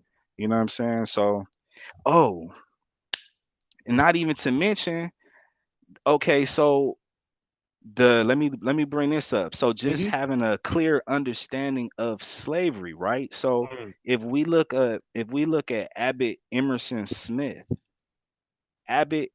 Smith, okay. Let me just give a brief um okay, so his thesis, Colonists in Bondage, is still the authoritative work on indentured servitude in the American colonies. Okay. Mm. This is from CIA.gov, which was once a confidential document on CIA.gov Wow. talking about Abbott Emerson Smith. Abbott Emerson Smith, he wrote a book called Colonists in Bondage, which talks about the parallel reality of what has been taught about slavery during this Mm. time and what really happened. So Mm. all these thousands of slaves that they were telling us that was coming over here wasn't Africans. It Wow. was really people that was in a prison system in Mm. Britain, homeless men and children, women, prostitutes, convicts. This is who they were transporting to the Americas, the colonies. They were transporting Wow. these people to the colonies, not slaves, not Africans. There were like Mm. some African slaves that got caught up in the mix, but Mm-hmm. nowhere near the numbers that Wow. they're telling us that really happened. And Wow. Albert Emerson Smith, if anybody looked this guy up, you would be like, wow, we've been pushing this whole slavery narrative, and they literally got this guy who, everybody knows, CIA know, Princeton, they teaching, his work is held as the authoritative, you know, um, position on Wow. this period of time. And it's saying that all of the slaves, or the vast majority of the slaves, were prisoners, convicts, Mm-hmm. men and women that were taken off the streets of England, Mm. London, because they got poor societies Yeah. at this time. You know what I'm Yep. saying? They're not cracking like that. So our whole like understanding of this time period has to just be re-examined, reanalyzed, reassessed. You know what I'm saying? Like, Mm-hmm. yeah, we just gotta like really sit down and just hone in on all the info. It can be done, but all the scholars that are out there with voices and different followings or Mm, whatever, um, need to be put to the test, or mm, they need to be, all the following need to see their scholars in front of this information mm. and giving us some reason why this ain't true, or Sheesh. give, what I'm saying, they got to Mm, tell us why we haven't talked about this, or they got to let us know, oh yeah, I once thought this way, but mm, now I wasn't aware of this information. Now I kind of have to roll with this because that's a scientific way. Like mm. when you go into the lab, Yeah, you don't take your emotions you got and to what test your it. beliefs. You got to Yep, test your experiments, and yep, if your experiments go against your beliefs, you got to rock with the experiments, yeah. man.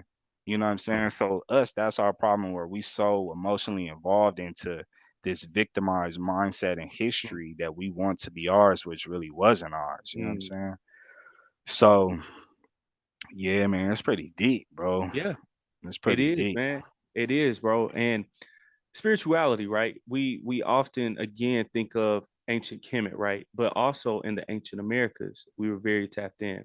Mississippian spirituality, what did those spiritual systems look like? I read what you sent as well. I think Red Horse, I believe, of reading Oh on that yeah, about coming in, fighting evil spirits, being like a messiah, some way, if you will, and seeing, hey, they have their similar Jesus story, somewhat of a yeah, great benevolent force that comes in, protects, the birdmen of the sky, all of these things, right? To where right. now you'll have people say angels. So it's a lot of like commonalities in that too. So Hmm. what did ancient Mississippian spirituality look like during those times? Okay, so great. That's perfect, man. And just to build on that, people could go get this book if they Mm, can. Hero Hawk and Open Hand. mm-hmm, This right here, the Art Institute of Chicago, Yale University Press. This right here is what every black man and woman, family, mm, North America, Mississippian, whatever we want to call it, until we get mm-hmm, it known, like this is what everybody should have possessed right here. Because this tells us the history of the different type of belief systems that was going on here. mm, So just like you said, you had like Red Horn here. yep, We had a pantheon. Um, of deities. So the Mississippians believed in like what you would call a tri-layer universe, where you had an mm-hmm, upper world, a middle world, and the underworld. mm-hmm, Okay, and then the upper world was reigned by the thunderers, which was the mm, birdmen, which was mm-hmm, like these perfect beings who mm-hmm, had who looked like humans, but they had like bird beaks or whatever, and they mm-hmm, had wings and they had talon feet, raptor feet or whatever. But these are like the heroes, mm-hmm, and these are the deities that are in the world to help humanity or to mm, balance humanity. And on the middle plane, so like I said, the three tier on the middle plane was us. So it's our mm, human affairs, everything that we do, everything that happened in the world. The underworld was like considered this, like, you would say, destructive and constructive energy. So it mm-hmm, was like this underworld was just this place of chaos and just opportunity and mm, energy, and it could destroy you. It could mm, like come into the middle world and just consume you. mm, You know what I'm saying? So just think about like a whirlpool, for instance, or whatever. You know what I'm saying? If you walking around in the country and you get sucked in a whirlpool, you gonna drown. yeah, You know what I mean? So these are like these underworld influences or whatever that was kind of uh deified or personified. They turned animals into like different creatures or whatever, mm, and they would represent the energies that are coming from this part of the world. Um Also, so the Orion constellation mm. that we know as Orion, Yeah, that constellation was the open hand symbol for wow, us. Let me show you this really quick. So this is a kind of like a popular image that we see kind of in different cultures, but it existed here like explicitly for us though, which is this open hand right mm, here with the yep, eye in it yep, with the snakes going around it. yep, yep, So this right here was considered to be the Orion constellation. wow, And that hand was a portal. It was the warrior's hand. And when Mm, our ancestor died, their souls would go into the eye, and the warrior's hand would help them along their journey through the Milky Way galaxy into the mm, afterworld. mm, So the spirituality is here, is highly developed, and it's high society, you know what I'm saying? mm, It's highly complex. And they have feathered serpents. They got all these different things that are consistent with the belief systems that are going on with the Maya and with the Inca. mhm, You know what I'm saying? So they call it actually in archaeology, the field of archaeology. If you go into any university, um, they call it the Southeastern Ceremonial Complex. wow, And yeah, they named it the Southeastern Ceremonial Complex because the different deities, the different like way that the deities are depicted and represented are only seen like here in this way. So mm, it's like the Southeastern Ceremonial Complex to where like everything that they produce, you know that it's from this region because it looks like everything that's produced here. Nothing, it's right, not produced in Mexico, it's not produced mm, in Peru or South America, or anything like that.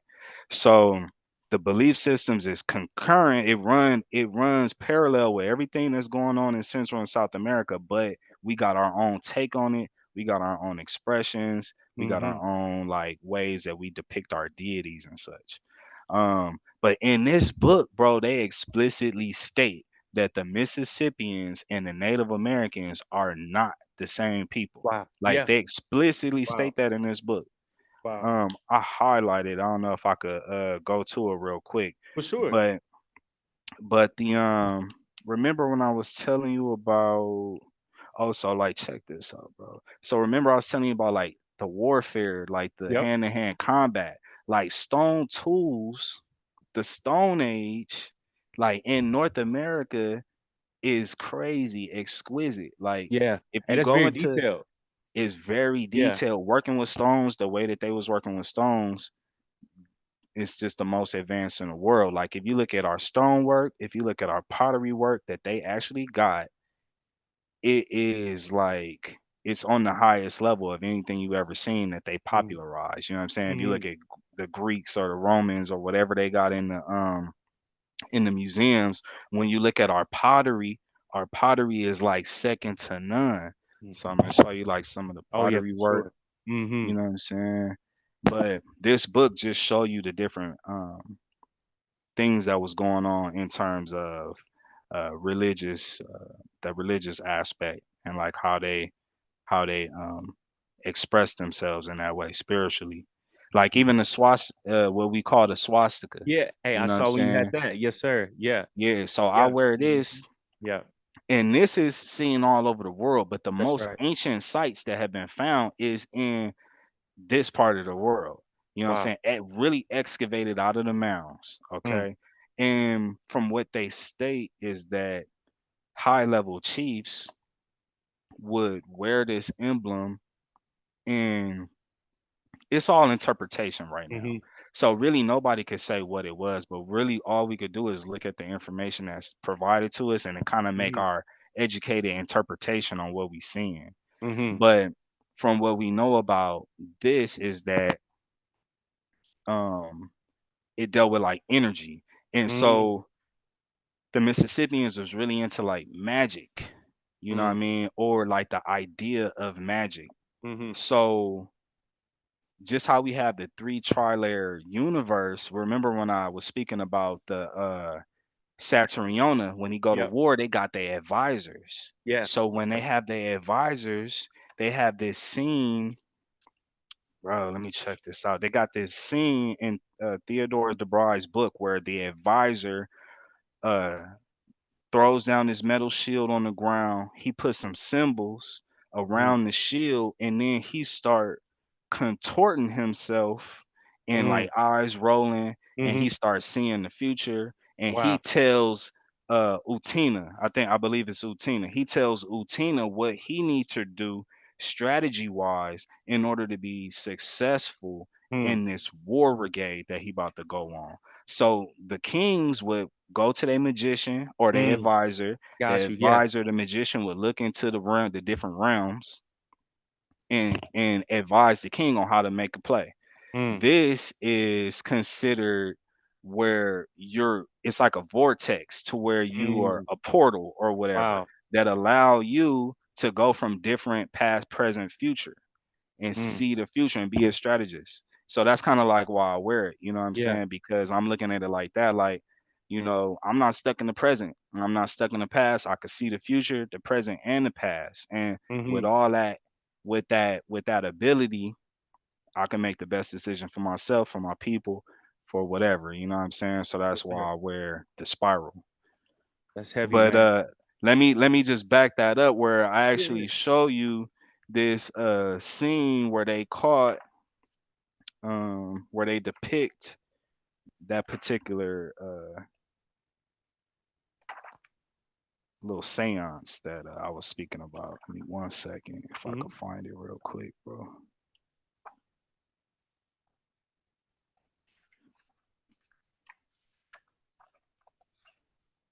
Uh, I should have had it bookmarked. Give me one Hey, second you good. You good, man. It's no rush at all. for sure. Okay, here we go. So it say at the beginning of a campaign, Atina consults his sorcerer. Mm, Okay. So at the beginning of a campaign, yep. Altina consults his sorcerer, and he got the Frenchman back here. So he Wow. like, or I think this may be the Spanish, um, but he is right here, and then his guy right here put the shield down. He put some Yeah. symbols around it, and Wow. then he started seeing the future, Wow. or so-called seeing the future, but basically he was using his strategic knowledge, you know what Yeah. I'm saying? And he was kind of, yeah, he was doing his magic thing, you know what I mean? And that's kind of how we looked at the whole spirituality part of it. It was pretty deep, Yeah. you know what I'm saying? Seeing that too, man, of seeing its influence, its power of before I even make a decision as a king, as a ruler, I must first consult and talk to my high priest, the spiritualists, the sorcerers, right? What was that transitionary period of decline, if you will, Turn up, from being turn up from AC. so spiritual to then everything being washed away with Christianity, Catholicism? How fast was that process of our people, ancient Mississippians, of being so spiritual that we had our spiritual advisors to then we start going to the priest, the preacher? How fast was that overall just transitionary period of us being true to our old ways to then Christianity it comes to play, and then all of the ways of old they're just stripped, and now it's time for Christianity to now take its place in our culture today. Yeah, it seemed like we started to lose our way like in the late 1700s. Okay. So Okay. as the United States continues to grow and becomes more of like a permanent thing, and states are becoming, a part of the union, we're also becoming more so involved in everything that's going on. The 1600s and the 1700s, just from the documentation and everything that we could see that was going on in the time, it looked like we had um, more of like a ancestral way about things, because you could look into the history of like hoodoo and stuff like that. You know what I Yeah. mean? Yep. And it could have some like Christian Catholic things inside, elements inside of it, but it's some homegrown stuff in there too that we Yep. kind of holding on to, but actually losing as Mm. time goes on. Right. Right. Right. So it seems like after, yeah, the 1700s is like really the cutoff point to Hmm. where everything just kind of turned United States, Yeah. Union, Yeah. all that different thing, all those different things. Yeah. For sure. Here in Georgia, man, in the deep South, you would hear stories about ancient chiefs, right? And I think in Savannah, especially when we had this tour, I think I was like in the eighth grade. They talked about one chief I think it might have been the Spanish at first, the British, whoever, when they first came here to Georgia and they came to Savannah. the first thing that they had seen and just spoken about was this chief that we just saw is huge. I think he was measured to be like around 6'8", 6'9". And the PowerPoint that you had sent me, seeing them constantly talk about our stature, our physical stature. We were strong, we were tall, we were big. Now you would hear stories about at these mounds, some people have found giant bones, all of these things. Our stature, man, as a people, how strong were we physically? How tall were we? What do we look like as a people, ancient Mississippians? So when you look at it's many different um sources that we could go to Mm-hmm. kind of have an idea of what we look like at Mm-hmm. the time. So we could look at Satriona and that Yeah. statue, right? But Mm-hmm. then we could also, because it's two statues. It's Mm-hmm. Satriona, and I believe I got this book right here. Mm. It's a big coffee table type book, but Yeah, it's yeah, called yeah. Cabinet of Curiosities. They pretty much this is an exhibition book on the Dresden State Collections, which Mm-hmm. is where Satriona is housed at. Wow. So they hold him in this big vault like museum Mm-hmm. that was built by Augustus the Strong. Wow. But let me show you to get back to like what we were depicted as Mm-hmm. or how we looked. You know, they have that image of Saturniana, and then they have this one too. Let me see 1 second.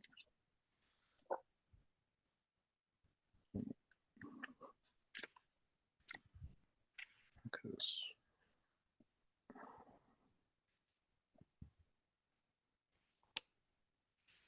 Okay, here we go.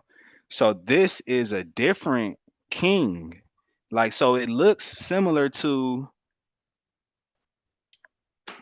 Saturniana right here. Mm. Okay, it looks similar to this one, but it's two of them. And this one is the other one. Oh, wow. Wait, hold on. So you can Wow. see his chest plate is different, his Yep. crown is different. You know Wow. what I'm saying? Um, but this was the other one. I think that this may be a depiction of a lot of Atina.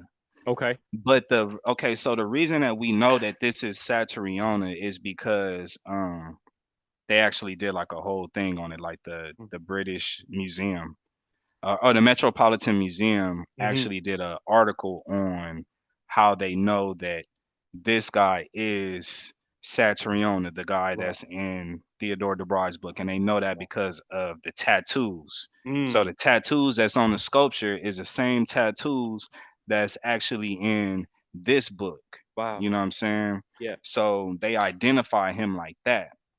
So we have Saturniana, we have what I believe to be a lot of Atina, but they didn't Mm. place like a name on that. Mm. And then we have the documentation behind tobacco. Mm. So when we go into the different auction sites, like Barry Lawrence Ruderman, which is like a super big time auctioneer. So if you Yeah. just think about like Sotheby's, you think about Christie's, these are like where high profile people go to buy high end rare antique art Mm. or sculptures or whatever.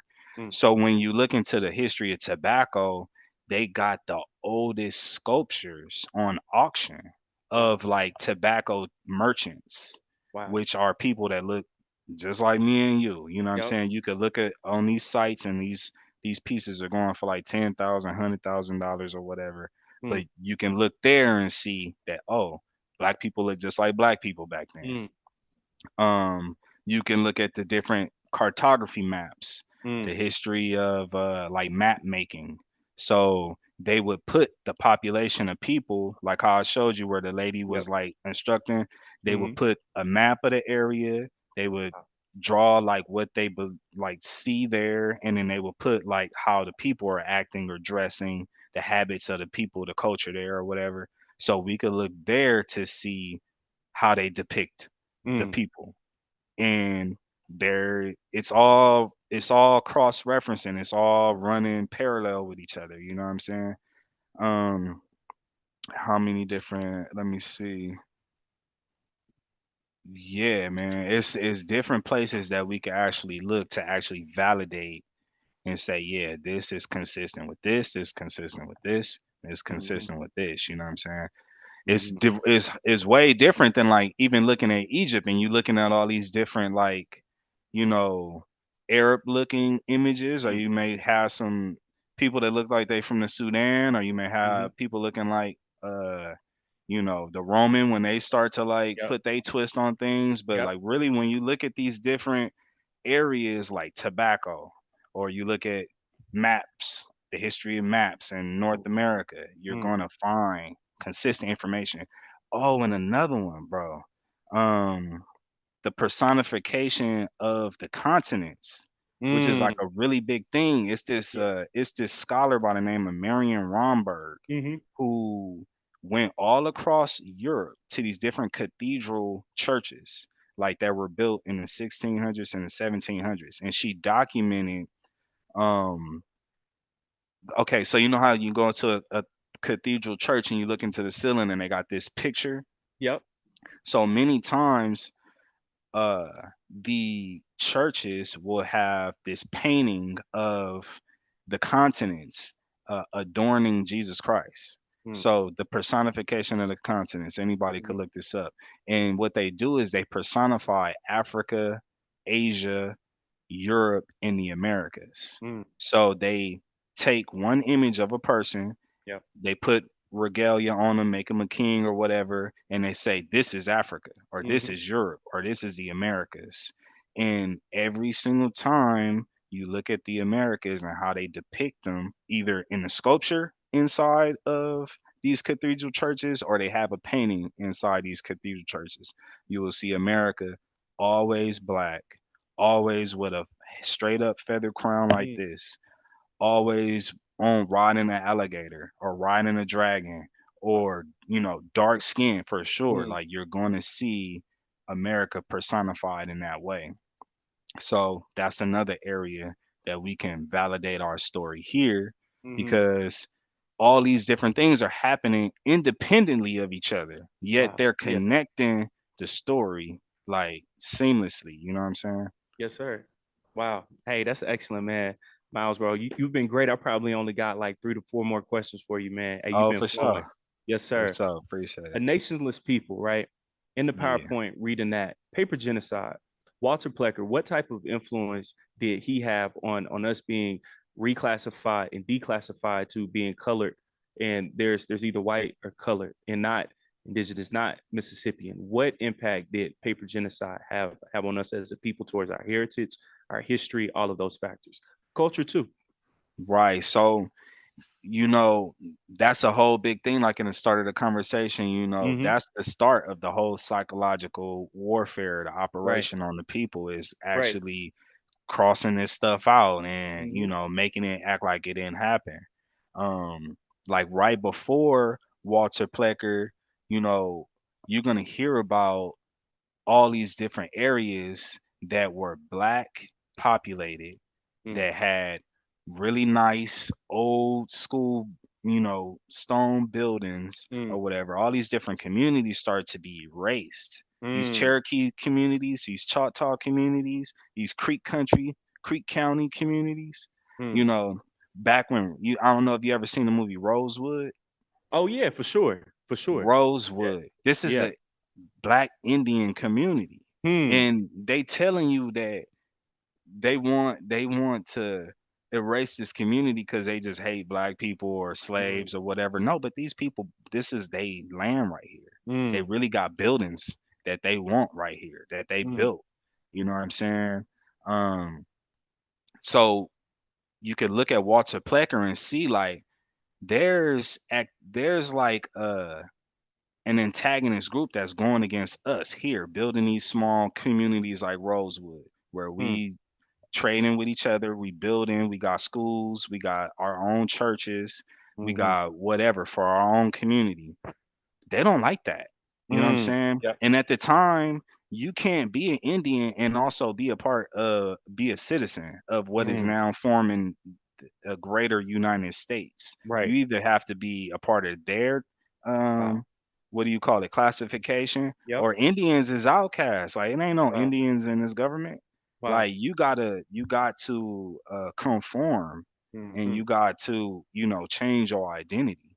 So Mm-hmm. that's what we going through at that particular time period where you have our communities being bombed or, being burnt down.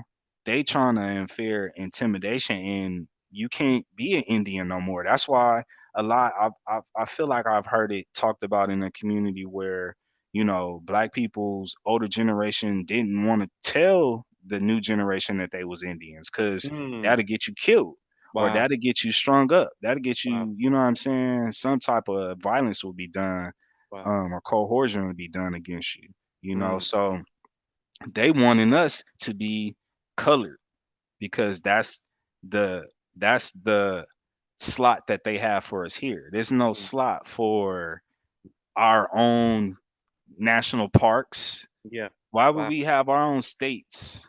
Wow. You know what I'm saying? We have to take on another name that would make us a part of this union that they created, not have our own individual states and, situations like that. You know what I mean? Yeah. So totally disarming us, totally taking us out and shoving us and assimilating us into a new program.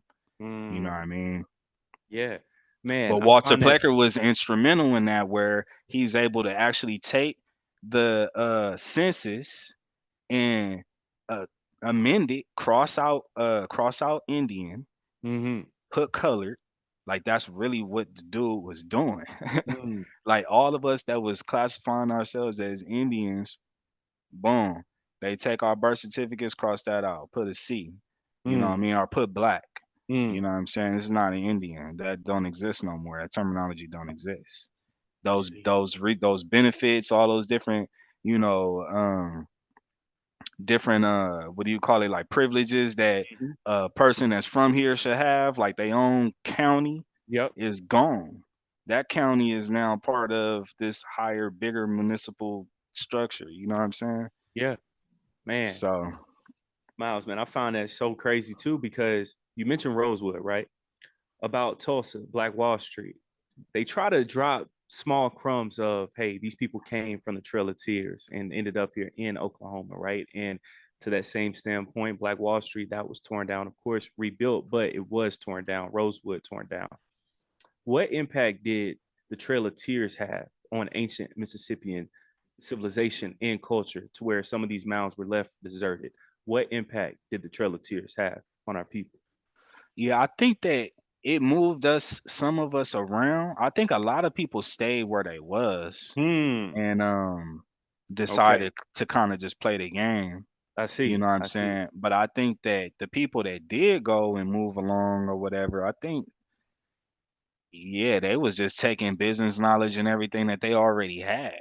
Mm-hmm. There's no way you could have a bunch of slaves that's just ignorant of everything and They just release them and they start forming businesses, start flourishing. thriving businesses. Yeah. Like, these Yeah. people are already doing things. Like even Mm. now, if you think of, I mean, it's so crazy because we take okay, so just think about it today, bro. This is how we talk about slavery. Like everybody in prison today, right? Me and you not in prison, Mm. but 50 years from now, 100 years from now, they start to say that black people, the whole population of black people, they start to only refer to the people that was in prison. Like Mm. right now, Yeah. like they only giving that Mm. story about the people, but me and you didn't exist. They're gonna Mm. say we wasn't free. We didn't have this conversation. We couldn't freely go do business or whatever. Yeah. We think that all of us, like it Mm. was a small number of us that was like slaved up, and a lot of times we was slaved up. We had our own slaves. Mm. So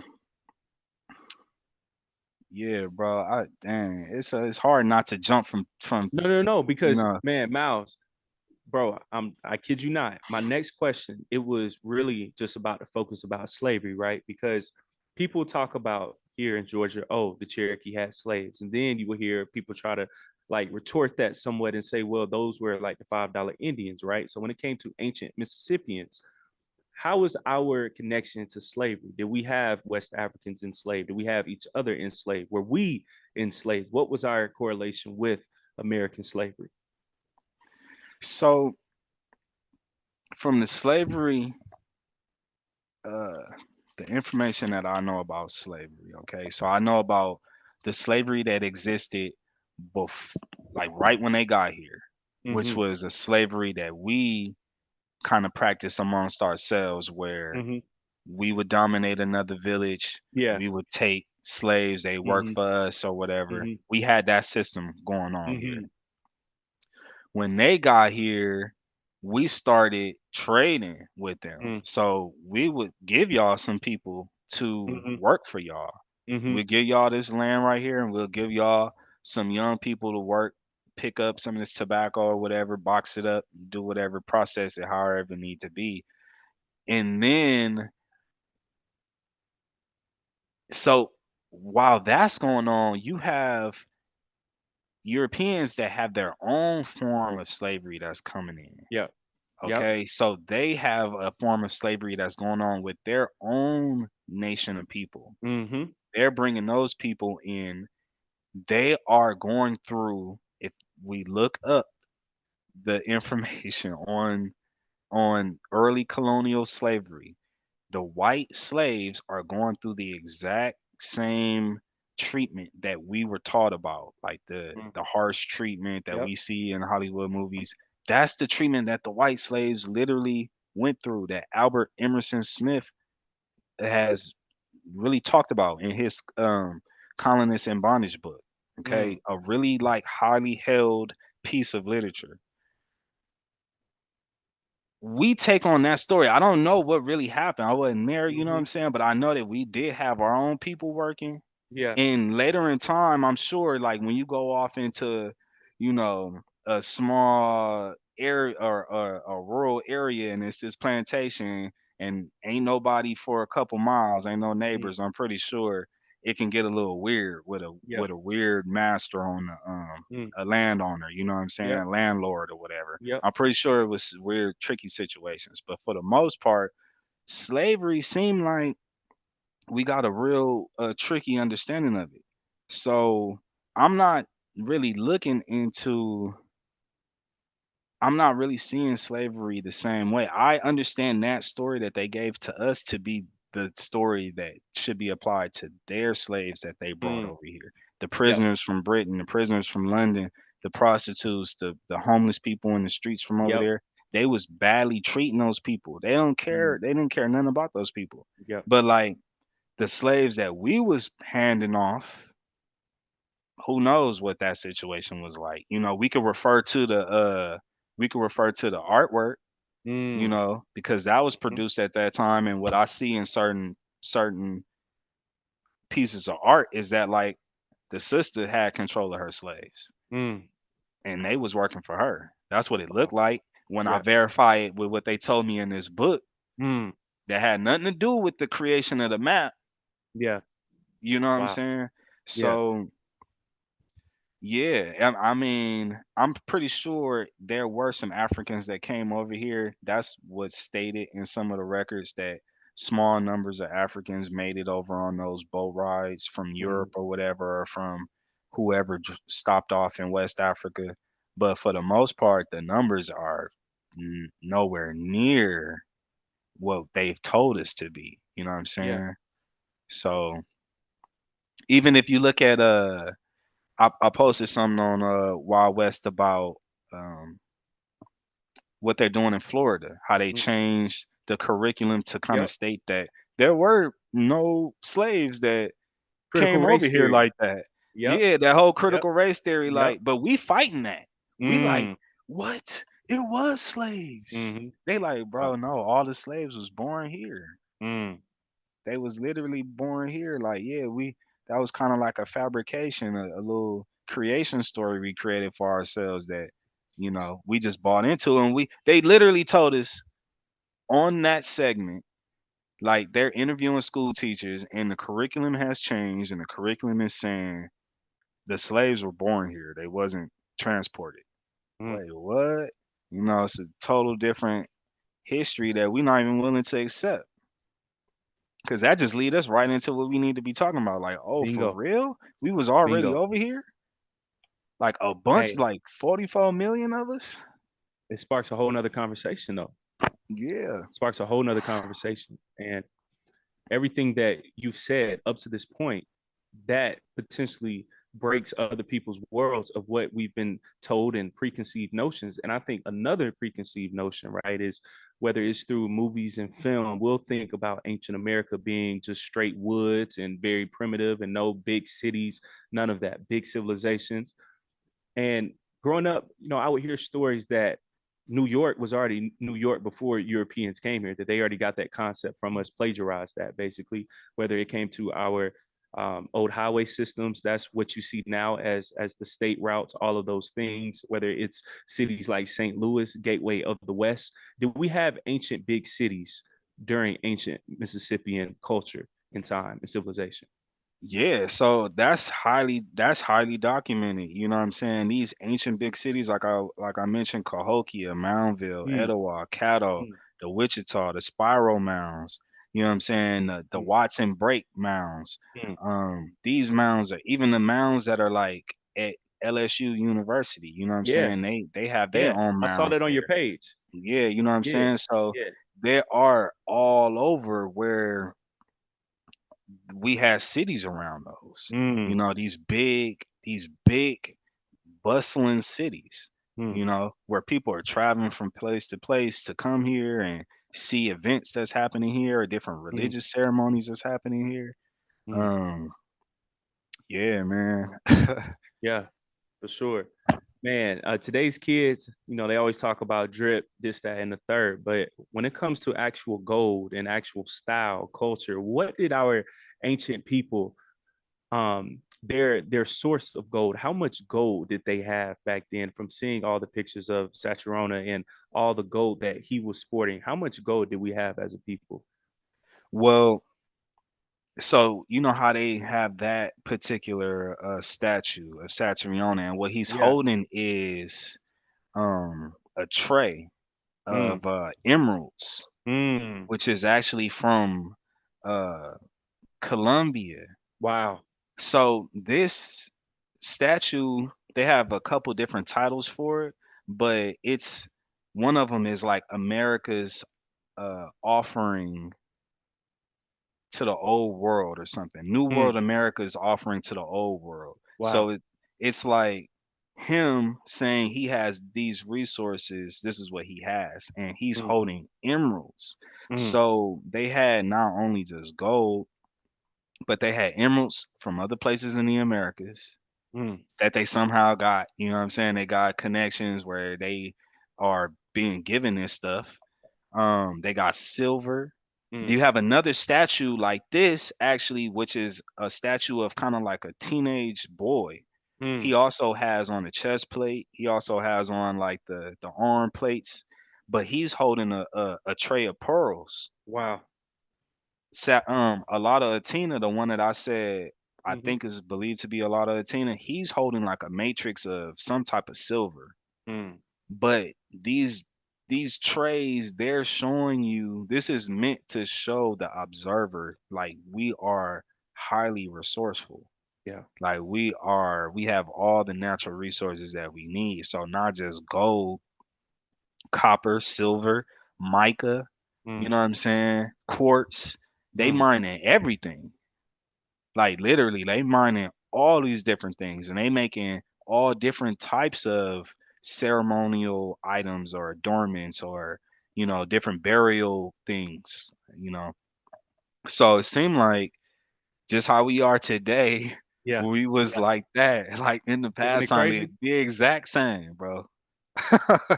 Like the That's it. exact same. The trip part about it is that like if you look at everything that was invented in the world that we still use today, like the doorknob or the Hmm. fork or the the stoplight or the gas mask Yep. or all these different things was created by us. Yep. So not Nigerians, Yep. not Mm, Somalians, yeah. people from North America right here. Like, Tapped into the soil, man. you And know they what know I'm what saying? works. Yeah. It's like we always been this way for we could look back in time like literally with all the different books, all the different stuff that still is here for us to reflect on the past. We can look back and say, damn, we been cracking Mm. since the beginning. Like we've been the Mm. coldest ones since the beginning. Sheesh. If you look at the Hebrew, that's why I wanted to talk too. Yeah, please. Oh, I'm like the Hebrew. They literally will tell you when you go into archaeology, Mm. they'll tell you that the Mississippians had no written script. Mm. Yet Hebrew, the oldest forms of Hebrew, like the Ten Commandments, um, different pieces of stone that say Judea on it, written in the Yeah, oldest form of Hebrew, was I've heard of this. found Yeah. Mm. in the mounds here, like several Mm. different ones. So the oldest form of Hebrew was found here. And I think the Hebrew Israelites need to kind of hone in on this Yeah. history. You know Yeah. what I'm saying? Because it'll kind of like clear up some things, you know Yeah. what I mean, when we really do it. But this brother right here Mm. was really potentially like, I'm speculating, but I mean the evidence can be looked at, and you could critique it yourself. But the how is it that you pulling out Hebrew out of their mouths and they didn't have a written script? You know what I'm saying? And They it's got not the possible. oldest form of Hebrew. So mind Mm. you, like they didn't know the comma. That the Dead Sea Scrolls was like found in like the 1900s. Yeah. They didn't know the comma existed. Like Mm. they knew that. Wait, hold on, bro. Let me back up, bro. Mhm. They found of several different forms of Hebrew or seven different Hebrew scripts in the mounds, right? The one in particular contained a comma. They didn't know that commas existed until they found the Dead Sea Scrolls, Wow. like in the 1900s. So they found all the different Hebrew in the late 1800s with the creation of the Smithsonian and all Mhm. that. They gathered all the information. Then they so happened they so-called found the Dead Sea Scrolls, and the Dead Sea Scrolls now validates that, oh yeah, that comma that we saw in the Mississippian version is actually, that's true. That's like that's not like a fake thing. Like that's a real part of the scripture or the script or the ways of writing that is accurate. You know what I mean? Yeah. Like they didn't know Wow. that the comma existed. Mhm. They found it in the 1800s. They thought it was just like whatever, and then they found the Dead Sea Scrolls. It also has the same type of references in it. You know what I mean? So we got the oldest form of Hebrew. We got all the most mounds and the most pyramids. We doing all this like emerald mining and gold mining. You know what I'm saying? We got the Great Lakes. We got the Gulf of Mexico. It's just like a whole history that is so rich. You feel me? Yeah, Miles, man, I gotta ask you this one question because speaking about with the oldest form of Hebrew being found, we have certain theories of people questioning was everything that we read in the Bible actually here in ancient America opposed to in the East. What is your thoughts and expertise towards that question, towards that theory? Yeah. So with the controlling of the religious narrative, it it's okay. So how can I put this? So right now, the goal is to control the religious narrative, and that has to be, you know, these different figures that appear in the Bible or the Quran or whatever. Mhm. Now, all of those stories take place in a certain geographical location, Mhm. yet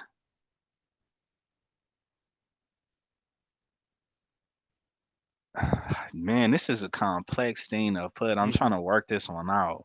Listen, I understand. So we got this old form of religion. Mhm. There's ancient Hebrew being found here. There's words like hallelujah being spoken Mm. amongst the people. We Mm. speak like different settlers are actually documenting like these people speak like a form of Hebrew, like they speak in the oldest form of Hebrew. How's that? And then there's this story that seemed like it's manufactured to kind of have all these elements inside of them that really correlate with everything over here, like Mm, different names of places or whatever, different spiritual sites or different areas that we have like that. We could say, wait, I think they talking about in North mm, America, or I think they talking about Utah, or I think they mm, talking about, whatever. You know, I'm not really into the religious side of it. Like, how do I say, like the mythical side of it. I'm yeah. really trying to figure out like what really was happening. But we Christians, the most part for our people are like Christians, and that affects the way that we see like history. You know what I'm Mm, saying? Because like we want Israel to be over there, but mm, we think that Israel was over there. We think like the Jesus Christ story is over there. We think like Abraham, all those stories lead us to over there. mm. In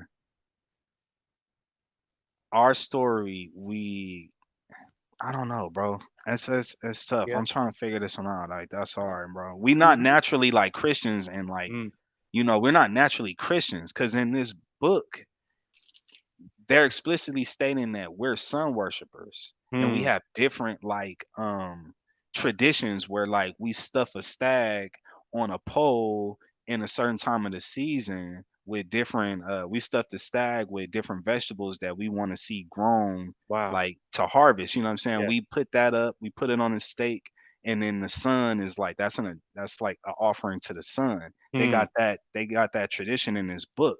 So wow. these are sun worshipers writing in Hebrew. And then we have this supposed story that's happening over there. Mm. You know what I'm saying? We don't connect at all, but somehow they writing in Hebrew. Very complex. That's my own thing that I can't understand is like Yeah. how we got the oldest form of Hebrew, and we got our own stories about our own pantheon and deities. But Yeah. then they got this story, this Christianity story that kind of seem like some of our, some elements are sprinkled in there, and then they also speaking in Hebrew. Mm. So it just seemed like they're controlling the narrative by uh having that whole like religious narrative. Yeah. You know what I'm saying? Because we don't know our original religious narrative, Mm. and we don't know why we over here with Hebrew or Yeah. whatever. You know what I'm saying? We don't really know our true connection with Hebrew. So yeah, that's a complex little thing that the community would have to sit down and analyze. But the majority of the people are heavily in our community are heavily into the Quran. Yep. Yep. Muslims, Yep. Nation of Islam is in our community. You Yep. got Christians that's Yep. really in our community, Yep. Baptists and everything. Mhm. So our understanding of history, we got that on us that we can't get off of us. Yeah. So that's another like little area that um is a misunderstanding. Like it causes us to misunderstand history or Yep. misunderstand what the real story is. Yeah. No, that's facts, That was man. kind of complex. My bad about that Nah, one, bro, you good. Hey, we just chopping it up, man. I'm loving this. but I'm loving this, bro. Very last question for you, Mouse, man. You've been gracious with your time, man, for two for sure. hours now at this point. I love it. How would you best define ancient Mississippian culture? What was that legacy? How would you best define their legacy of ancient Mississippian culture? Yeah, I think that that's just high science, you know, high spirituality, high culture. Um, And when I say high science, I mean high science because they are, observing the cosmos, they Mm, tracking the stars, they are aligning earthworks to the stars. mm, That's allowing people to know when it's time to plant, when it's time to harvest. They are master medicine, like they're masters in medicine, mm-hmm, um, agriculture, you know, art culture, mm-hmm, producing pottery, producing different adornments, symbols that represent, you know, uh, their spirituality. Like they have the leisure time to do this. Like you don't Mm. just do Yeah. this when you're stressed out about what you're gonna eat, or you stressed out about if you the cold gonna kill you, or you Mm. know what I'm saying? These people were in a position where life's the society is functioning, and it's Yeah. engineers and scientists and people that are laying out city blueprints. Mm. You know what I'm saying? This is what the Mississippians was, and because that's what it was, it allowed the Europeans to come here and piggyback and get all of what they got off of us. You know what I'm saying? So even then you look at like when it goes out of Mississippian history into early colonial history into early United States, you look at the White House, you look at all the state capitals, those are black people building those buildings. You know what Mm. I'm saying? These Yeah. is real architects. White Yeah. people, they was not coming over here with the information and the even the Declaration of Independence. Yeah. Like even Hey, talk even about it. this is all Yeah. like stuff that we wrote. We had our Yeah. own real governments here. Mm. You know what I'm saying? It was not like you said a primitive thing at all. Like it was real high society over here. Mm. And I feel like we tried to get it back. We tried to get it back like with the Black Wall Streets or Mm. whatever. It was real times in the recent past that we were like trying to work our things out, like in the early 1900s and 1930s, Mm. Harlem Renaissance or whatever, Mhm. or before Vietnam War when all of our black families was intact and Facts. all of our kids was learning at home, and Facts. all of our household had like we paid our bills on time more Mm. so than any other ethnic group. Mm. We owned more uh leisure appliances Yep. more than other any other ethnic group. Like And we had farmland. we had farmland, we had the Yeah. smartest kids Yeah. compared to Yeah. any other ethnic group. Yeah. And the U.S. government is aware of all that and Mhm. has operations to break that down. You know what I'm saying? So, yeah, I mean, we keep forgetting that we at war time and time and time again. You know what I mean? Mhm. Miles, man, you bodied this, bro. Like you killed this, man. 2 hours straight. Most definitely, hey, a part two has to happen, man, sometime later, man, because we and you especially, you covered so much information, but it's still so much more that still has to be discussed, broken down, all of that good stuff. So you already know, man, you can hit me up anytime and we could chop this up again, bro. Because I had a blast, man. I'm on the way out. Where can everybody follow you, keep up with you, Wild West, Los Angeles, all that good stuff? Where can they tap in Yeah, with you at? yeah. So Wild West Los Angeles on Instagram. You could check that out. I also run a company called Natives America, Mm-hmm. um, where we produce smoking products for people that like to partake in the cannabis industry. But yeah, Wild West Los Angeles is where you can find the information for sure on Instagram and YouTube as well. I'm trying to be a little more active on there. I For get sure. kind of like I get kind of upset with the community, you know what I'm I feel saying? you. So it really affects like the amount of information that I put out, because Yeah. it's platforms like Instagram is like easily distracted. You can get Yeah. easily distracted on there. YouTube is for like where people really want to look at something that's like an hour, 2 hours or something like Mm-hmm. that. Mm-hmm. So I feel like YouTube, Instagram, yeah, find me there. I'm definitely gonna Yeah. try to start putting more stuff on YouTube. Yeah. Um, for the longer, for the people that got longer attention spans. For sure. For sure, man. For sure, bro. Miles, man, again, I appreciate you greatly.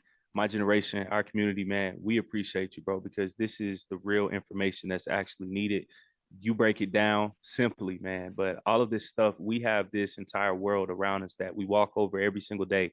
And we have no fraction of the slightest idea of how advanced we were as a people and that we didn't all of us didn't come from this far, far away land, that our land, it was actually right here. So, man, a part two, that most definitely has to happen, man. I'm going to stay in touch with you most definitely. And this full conversation, this will be posted sometime next week for sure. So I can't wait. But I appreciate you again, bro. Cool, bro. I appreciate you too, man. I appreciate your platform, and You know what I'm Thank saying? Really making it a mission to go out here and help the people for sure. You know, I for sure love to be aligned with people that hold that same value. You know what I mean? you. Yes, sir. Like they killed a lot of our revolutionaries and Mhm. people that was really like trying to make a difference in the community. So to see Yeah. somebody that, know that history or know that danger and Mhm. still, want to get the information to the people, I respect it. You know what I'm saying? Appreciate that, brother. Thank you, man. Miles, that's a So, wrap, bro. Hey, when it's posted, I'm gonna share with you. So I'm looking forward to it, man. And you take it easy and you be safe. all right, for sure, big dog. You too, man. All right, brother.